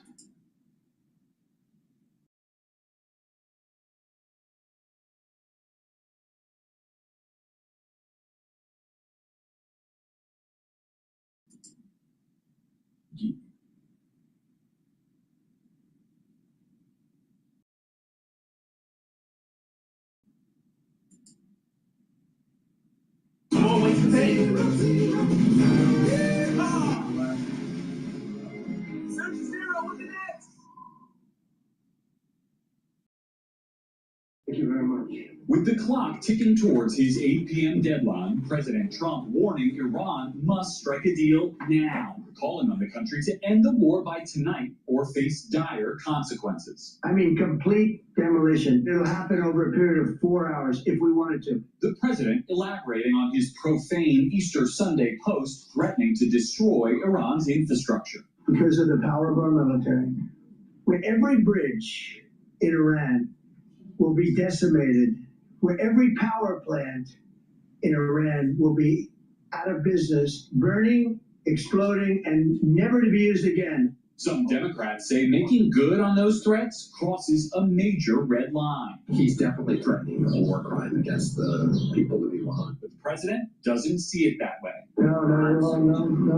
I hope I don't have to do it. Mr. Trump also delivering mixed messages on negotiations, which the Iranian regime has denied are taking place. I can tell you they're negotiating, we think, in good faith. We're going to find out. The president insists any deal must include Iran reopening the Strait of Hormuz. Asked yesterday if he was winding down the war. I don't know.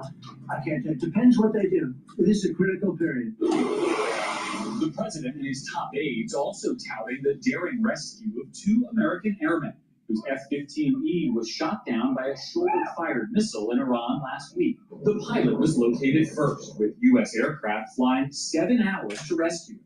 The second airman was still missing, the CIA confirming he was badly injured but alive, hiding in a mountain crevice. He scaled cliff faces, bleeding rather profusely, treated his own wounds, and contacted American forces to transmit his location. Also in that news conference yesterday, the president complained that one of the most challenging aspects of striking a deal with Iran is simply communicating with their leaders after weeks of war and targeted killings. The process, he said, is akin to passing notes, largely through mediators like Pakistan and Oman. A time-consuming effort as that deadline grows closer. Right. You're it from the White House, sir. Thank you. Hey, thanks for watching. Don't forget you can catch the Today Show every morning on NBC or take Today when you're on the go. Just follow the Today podcast on Apple Podcasts, Spotify, or wherever you listen.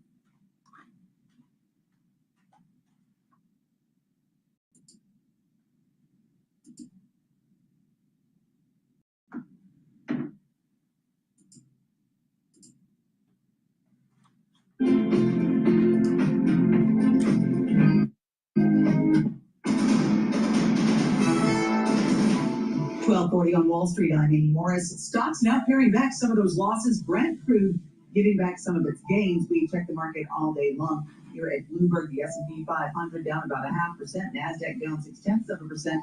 The Dow down about 0.6%. 10-year Treasury yield at 4.35%. The 2-year yield at 3.85%. WTI is still pretty high, up 2.5%, around $150 a barrel. The Brent crude is now little change on the downside, hovering right around $109 per barrel. Bitcoin is down 2.2%, around $68,000, and the Bloomberg Dollar Spot Index is down 0.1%. And U.S. private payrolls rose an average of 26,000 per week in the 4-week period ending March 21st. That's according to a preliminary estimate from ADP. Calvin Say with BNP Paribas tells Bloomberg Surveillance a 50,000 non-farm payroll rate is perfectly acceptable. And the reason why I'm telling you this is because we're full employment. Everyone has a job. If everyone has a job and you're making decent wages, people are going to feel pretty okay about that. Say says as long as productivity in the U.S. continues at a sustainable pace, the U.S. will continue to see growth. New York Fed President John Williams says his outlook for underlying price pressures in the U.S. is largely unchanged, despite his expectation that higher energy costs will boost overall inflation. He says he's slightly downgraded his forecast for economic growth in the U.S. in 2026 to a range of 2 to 2.5%, and he sees higher headline inflation, but he says there's no need to consider any change to the Fed's benchmark interest rate. Billionaire activist Bill Ackman has proposed a bid for Universal Music Group to increase returns on one of his hedge fund's biggest holdings. UMG is the world's largest music company, housing the likes of Taylor Swift, Drake, and Sabrina Carpenter. UMG shares up the most in more than 3 years, 11% higher. For on-demand news 24 hours a day, subscribe to Bloomberg News now wherever you get your podcasts. I'm Amy Morris. That's Bloomberg Business Flash. We go back to Balance of Power with Daily Lines. All right, Amy Morris, thank you so much. Checking out these deadline day markets, which right now seem like they aren't totally sure President Trump is going to follow through on what he's threatened, which is to attack critical civilian infrastructure inside Iran if no deal with Iran is reached by 8 p.m. Eastern Time tonight. Reminding you all of the words of President Trump himself that he posted on Truth Social earlier this morning. A whole civilization will die tonight, he says, never to be brought back again. I don't want that to happen, but it probably will. Probably is doing a lot of heavy lifting in that sentence. How probable is it that this will actually happen? As Axios is reporting that there has been some progress made in negotiations in the last 24 hours, at the very same time that the New York Times reports Iran has walked away, is no longer negotiating around a ceasefire with the United States. It is very unclear what is happening here, not just on the Iranian side, but on the U.S. side as well. Even the White House press secretary, Caroline Leavitt, can't tell us what may happen. She just told Fox News in an interview that only Trump knows where things stand on Iran. But does he actually know? I would remind you of this exchange in the briefing room at the White House yesterday. And we've heard a range of those kind of messages. So which is it? Are you winding this down? Are you escalating? I can't tell you. I don't know. I can't tell. It depends what they do. This is a critical period. They have a period of, well, till tomorrow at 8 o'clock. I can't tell you. I don't know. I doubt our political panel knows for sure either, but we appreciate their It's analysis. being disingenuous, what you just said. Of course, Bloomberg, the ultra fucking liberals, they hate Trump. Every single one of these reporters hate Trump. Now, she's disingenuous because he's basically saying that depending on what they do, depends on what he does. It's completely a reactionary situation. And that it's like Schroeder's cat. You got to look in the box to see if it's alive or not. They have to make a decision.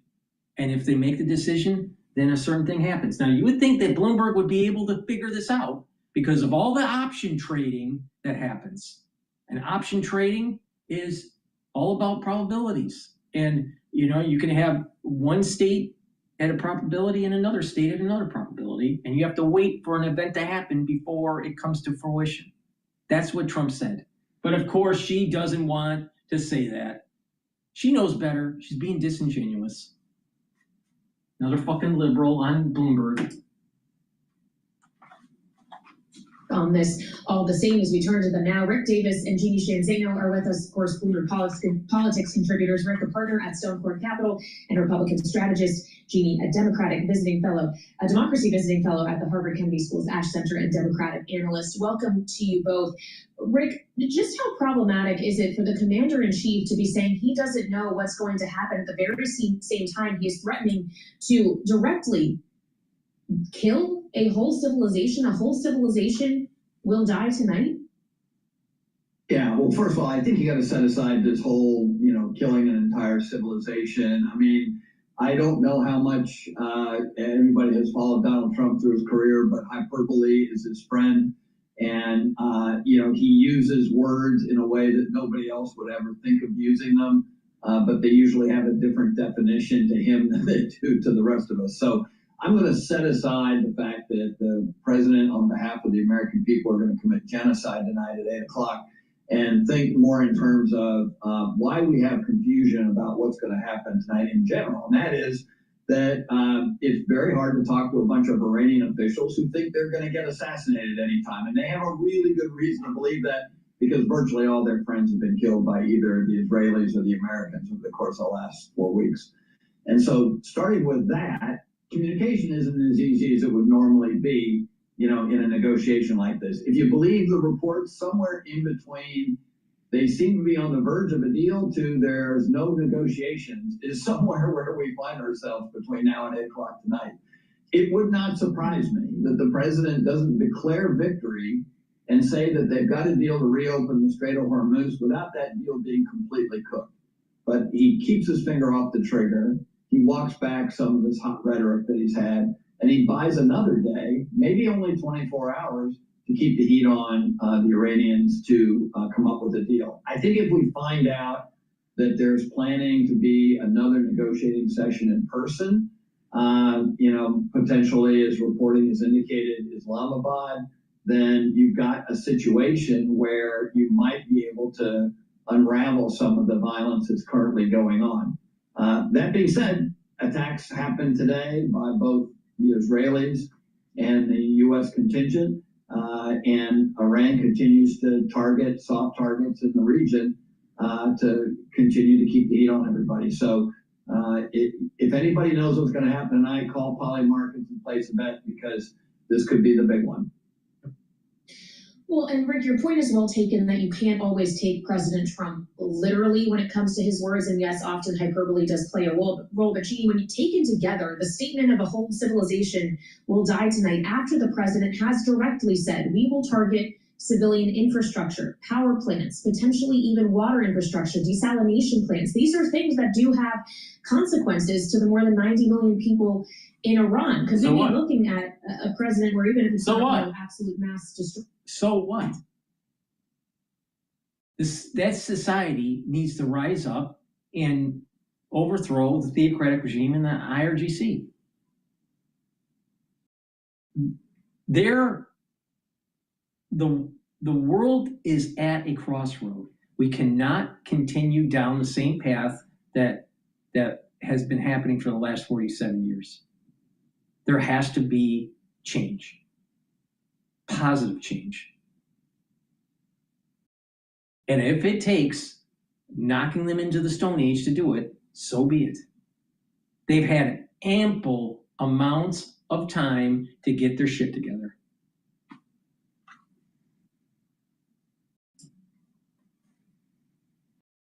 In terms of targeting civilians, it's still having serious humanitarian consequences if he decides to follow through with this. Yeah. Well, the thing is that all of everything he's going to be hitting has dual purpose. And we're setting the stage that if we need to put ground troops into theater, we have a higher chance of success. See, people have a hard time on Bloomberg to understand this idea. You have a set of things that could happen. There's different probabilities. And once some sort of a news or event comes to fruition, the optionality collapses, the wave function collapses, and new optionality from that new point is developing, is part of the landscape with new probabilities and new paths. And you don't know which path it'll be. It'll be based on what happens. And this is the reason why you see price curves going a little bit crazy. Right? You don't know where it's going to actually go at any given tick or at any given minute. There are certain probabilities. Same thing with your life. If you're like 10 years old, are you going to really plan your whole life out and it's going to be just like you planned it? Of course not. There's a certain stochasticness of your life. The same thing here. It's all about option trading. No, but stupid people think that, well, what's your move? Well, your move could be 3 different potentialities with different probabilities. Stupid people can't think that way. People that want to be disingenuous can't think that way.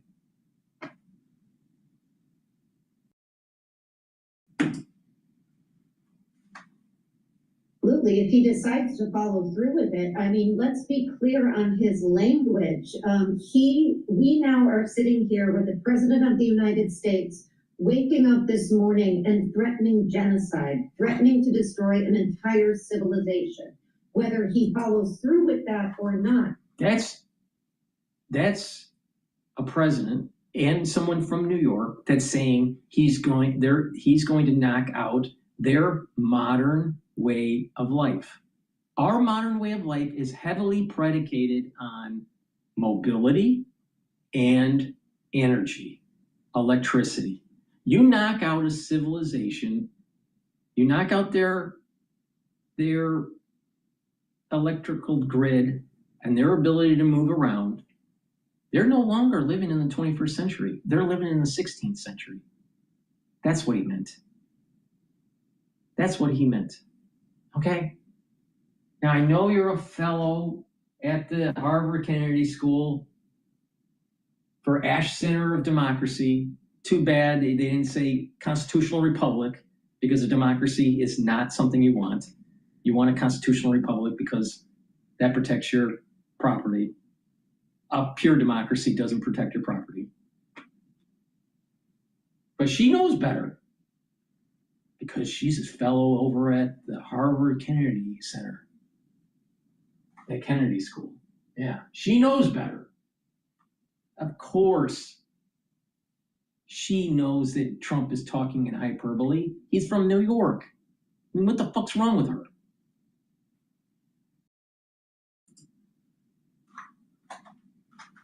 Has said that publicly. And that is just a reminder of the levels and depths to which the United States has sunk. Could you imagine any other president or leader from any other country? Can you imagine any other president actually getting the job done?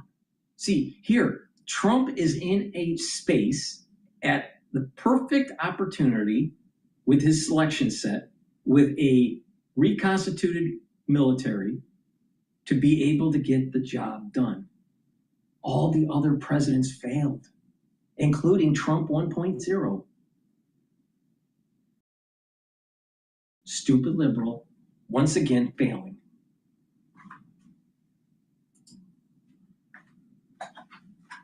Totalitarian leaders that we can imagine, those are the kinds of people who say that they are going to destroy an entire civilization and have a countdown to an 8 o'clock time frame. What's wrong with that? This is where we are. What's wrong with that? What is wrong with that? Do you think that the theocratic regime would do the same to us? They said they would. What the fuck's wrong with you? Are you paying attention? That we're the bad guy? That the United States are the evil one? Time to get on America first. The America team here. We need to be proactive. Not the America First pacifist, but the America First active. The hell? I mean, it's so dumb what she's saying. So dumb. Yeah, we're the ones at fault here. What's wrong with knocking our enemy into the Stone Age? What's wrong with that? Sounds like Julius Caesar would do it. No, all the ultra liberals that are for globalization, they want to play patty cake with the Ayatollah. Let him have a nuclear weapon. Everything's going to be okay. Suicidal empathy right here. Right here. Suicidal empathy. Right here. Slave morality from Nietzsche. Playing in real time. Harvard Kennedy School fellow. Fuck.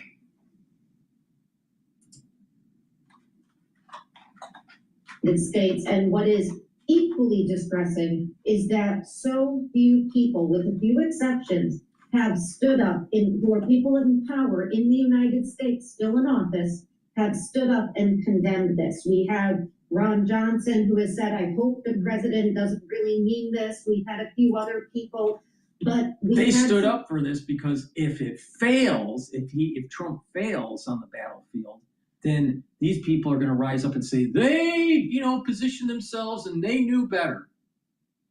Most of our representatives in Congress and in the Senate are staying quiet because, again, they're using optionality. They're looking, Trump could be successful with this and Trump could be unsuccessful with this. And it is better, in terms of game theory, to just shut up for their political survival. Let's continue with the Harvard Kennedy School fellow.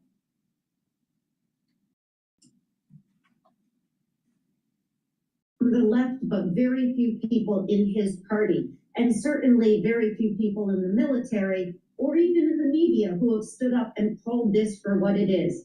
It is a call to genocide. And again, we don't know. Apparently, even the press secretary doesn't know if he. You need to kill your enemy. You got to stop, surrounding yourself with the legality.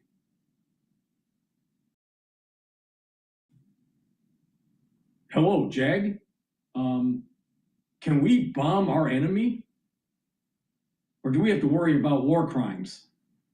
Can we destroy Iran without worrying about war crimes?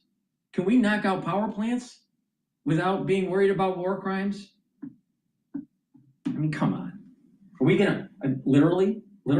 These are the types of people that want open borders.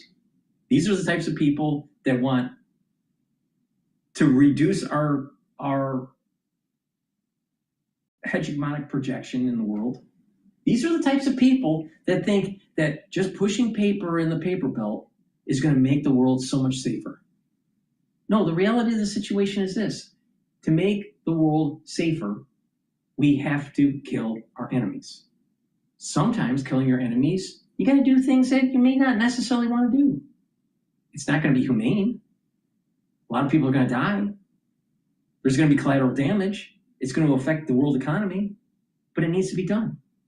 Because guess what? If it was done 47 years ago, if it was done 30 years ago, if it was done 20 years ago, if it was done 5 years ago, it would have cost less money and less casualties.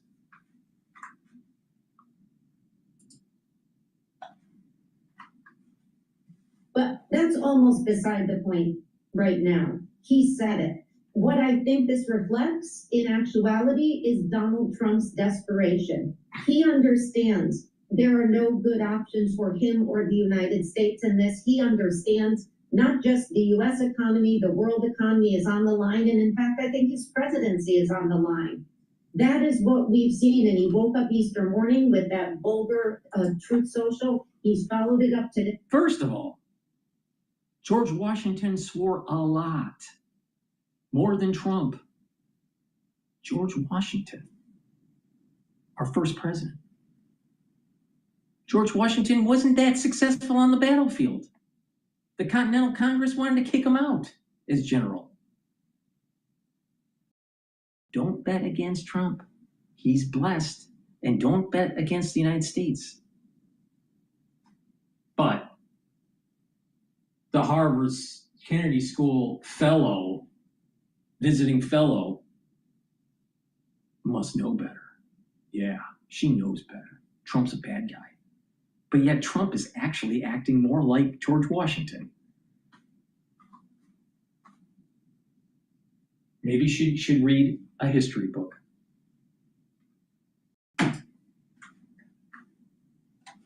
With threats of genocide, these are all signs of a desperate person who understands very well he doesn't have good options. He goes up this escalation ladder. It's not going to result in an open Strait of Hormuz. It will result in a lot of death and destruction and further economic distress in the United States and around the world. The president knows that, and that's what we're seeing. Could he walk away from this? Absolutely. He has moved the goalpost in the last 2 weeks, Kaylee, by my count, at least 5 And so times. she basically making the presentation that if Trump goes after Iran and knocks them out, it's a war crime. He's a bad guy. But if he does the opposite, he chickened out. See, she tries to position herself, because she's a Democrat, to blame him on no matter what way he goes.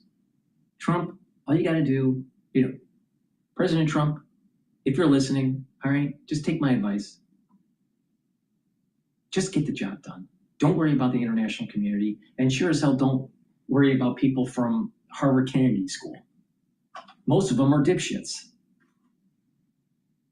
Literally, the Harvard Kennedy School, who produced so many people that are in politics today, actually fucked up this world.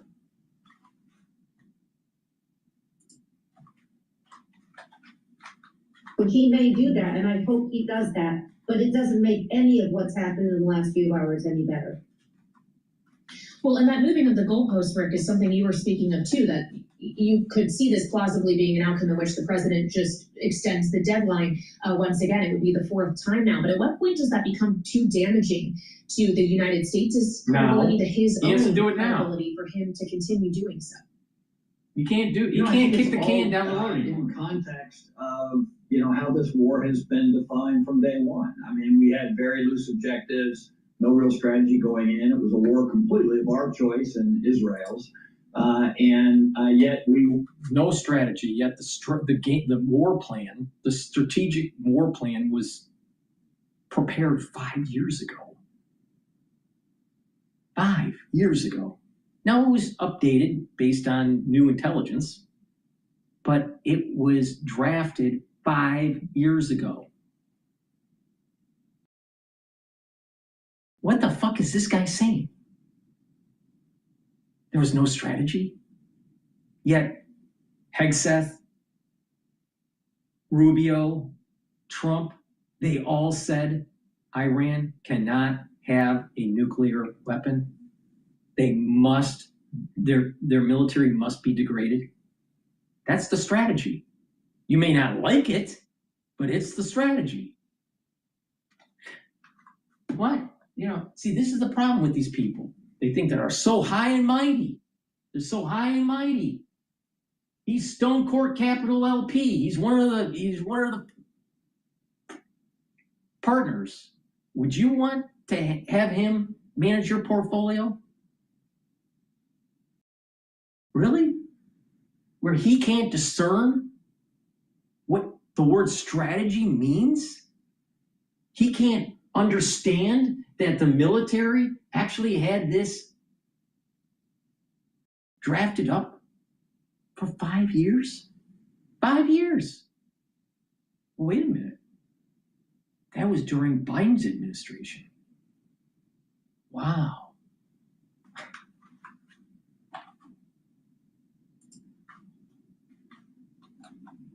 we didn't have really clearly defined objectives in the initial attack. And so the fact that it has now morphed into fighting over opening the Strait of Hormuz, which was never an issue to begin with. The Strait of Hormuz was wide open the day before we launched our attacks and Israel joined us. And so, Now, why is Bloomberg so worried about the Strait of Hormuz?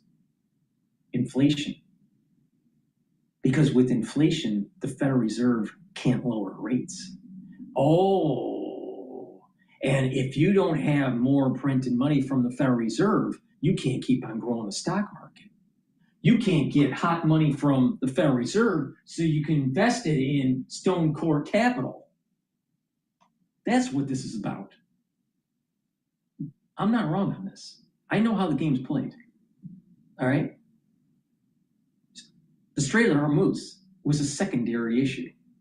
The primary issue was making sure that Iran doesn't have a nuclear weapon, degrade their military capability, and hopefully overthrow the IRGC and the theocratic regime. That was the main part of the strategy. The Strait of Hormuz was a secondary issue. But it's a primary issue for ones that manage money, because they get their fee every month. They get their bonus when they have more money printed by the Federal Reserve and they have their clients deposit that money into their fund. You can't do that when the Federal Reserve is increasing rates, because that's shrinking the money supply. So now we know what the issue is here. It's not about Trump as a bad guy. It's not about defanging or declawing the Ayatollah. It's making sure that you have an economic situation where the Federal Reserve lowers rates, keeps printing money, because Rick Davis gets richer when the Federal Reserve prints money. You'll get poorer because of inflation, but he'll get richer. But he's going to tell you that Trump's a bad guy.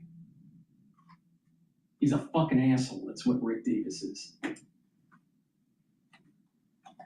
For all consequences of a war that started almost 6 weeks ago and are now redefining how we get out of this war. And I do think that it's very critical that whatever the president does, that he achieves the one objective that's now as a result of the war, and that is reopening the Strait of Hormuz and allowing oil trade to begin again and to try and tamp down some of the concerns that people have about global recessions. This is a war that's not just affecting the American people, but virtually everyone around the globe, either economically or. Do you think he really cares about the starving children in Ethiopia? You really think that? Because if there was a global recession because of energy supplies have been disrupted, freedom of navigation disrupted, do you think people would pull out of his fund and he'd get less money to charge for his fees? Yeah, he's worried about that. So he's worried about people pulling money out of his fund, and he's worried about the Federal Reserve not lowering rates because it's all about him. It's all about the money. How about this? How about you pay attention to what I'm saying? And that is, don't be a fool and be taken advantage of. Position yourself in a situation where you benefit from the news. That's why I do this show. That's why it takes so damn long. You think I like doing 4-hour shows almost every day? No, I don't. But that's what it takes to get the full mosaic to see what I'm seeing. So you can learn about how to position yourself to benefit. And also, hopefully, to improve your health. Because these people don't care about your health. These people don't even care about your finances. All they care about is themselves. And they position themselves in such a way where they benefit when the Federal Reserve lowers rates, and they benefit as long as the economy keeps on humming. Keep on having those high EPS, earnings per share.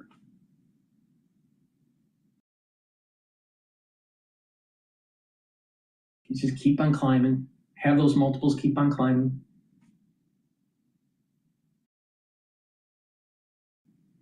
That's all they care about. They don't give a damn about their country. They don't give a damn about the perniciousness of allowing the Ayatollah to gain higher enriched uranium for nuclear warheads. They don't care about that. They want to kick the can down the road. They want Trump to fail. They want Trump to just get out and just forget about that 60% uranium. Well, maybe it's buried and it'll never be found. Maybe. Until some place in America is blown up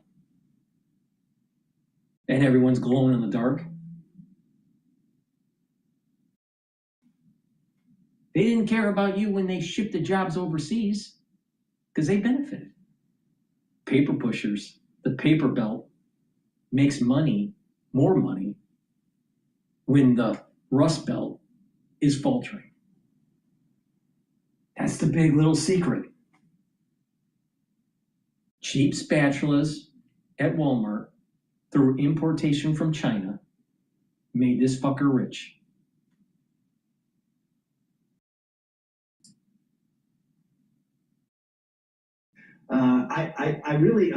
It's really quite a rapid pace to think about where we were just a month and a half ago and where we are today, and to think that somehow the Iranians have a different interest than we do in preserving life and limb and assets and property.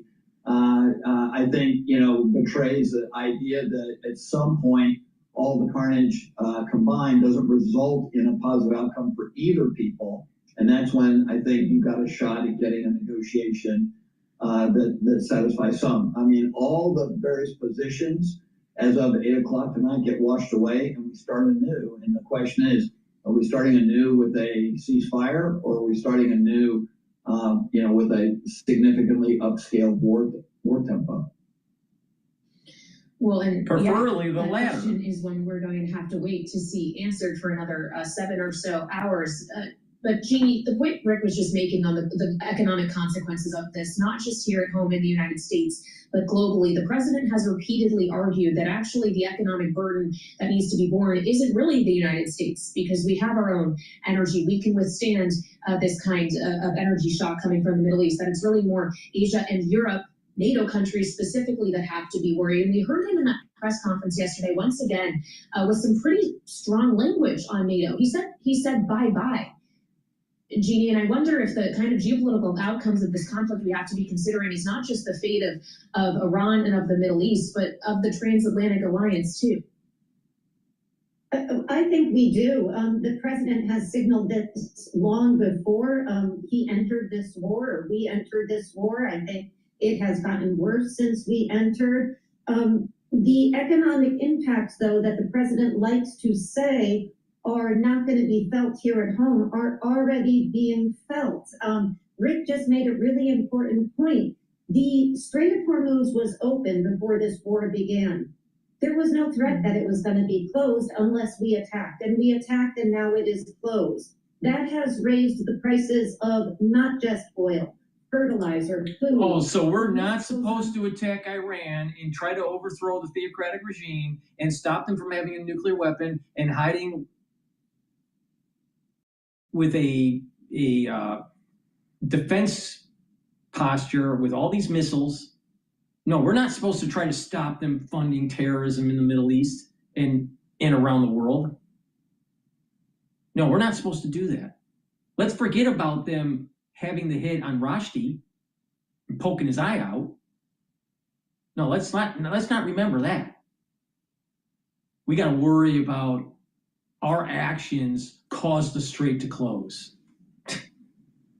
This is a pacifist. This is a person that's not willing to get the job done. This is a person that is antithetical to the virtues of George Washington.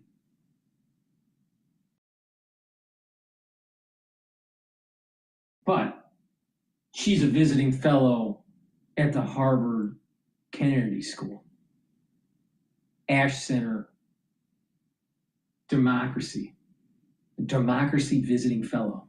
Democracy, really. Wow, look at all the virtue that she has.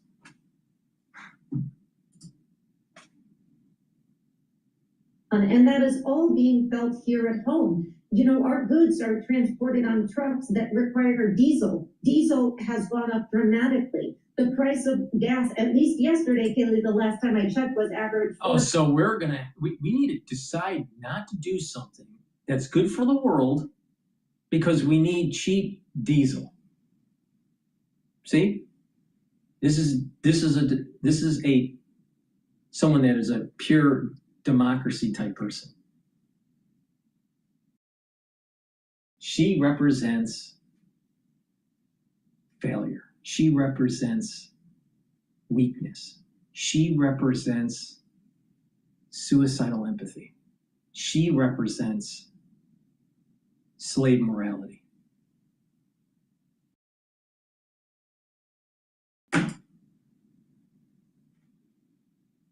That's up from like 290 something about a month ago. So this is because we are in an international market. It doesn't matter how much we produce.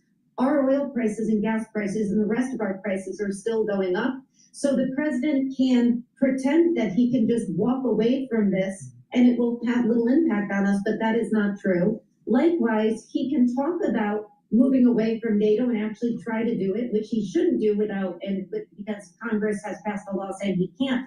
But if he tries to do that, that's another destructive element of this foreign policy, because the United States needs allies. We don't have allies because we are nice and we like to be benefit other people. It's because it serves our interests, and it long has. And the president walks away from that, and that hurts all of us. So that's the position we're in. And the president continues to say things which have little semblance of reality from any sort of theory of foreign policy we know of.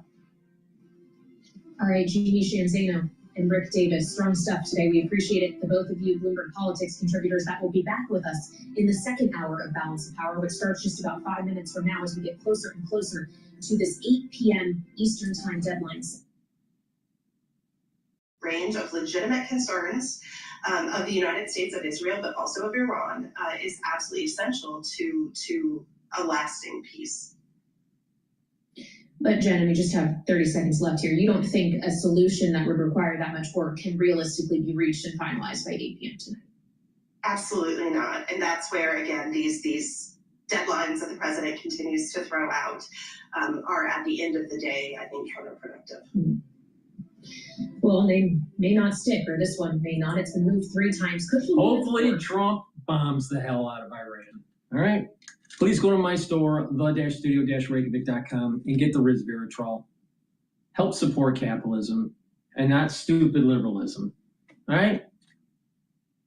Resveratrol will help to soak up free radicals, improve the health of your mitochondria, boost up your energy levels. You'll have more ATP. Your cellular metabolism will improve.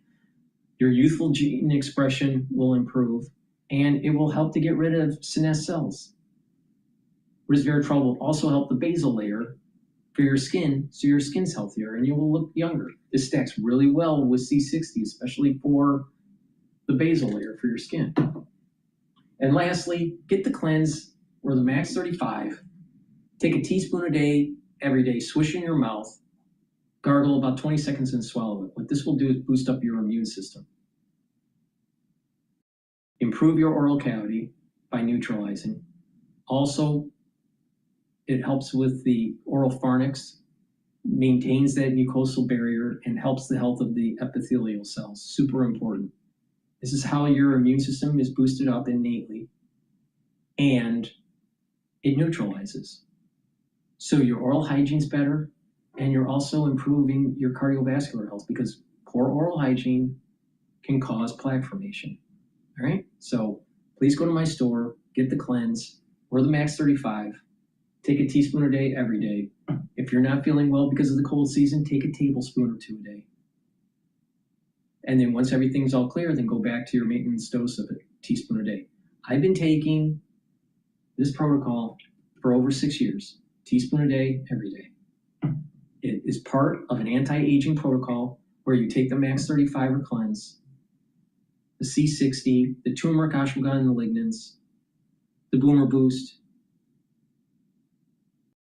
the multivitamin that I offer on my store, and the probiotics. You do that on a regular basis, like every day, you're radically hitting all those vectors to slowing down the aging process.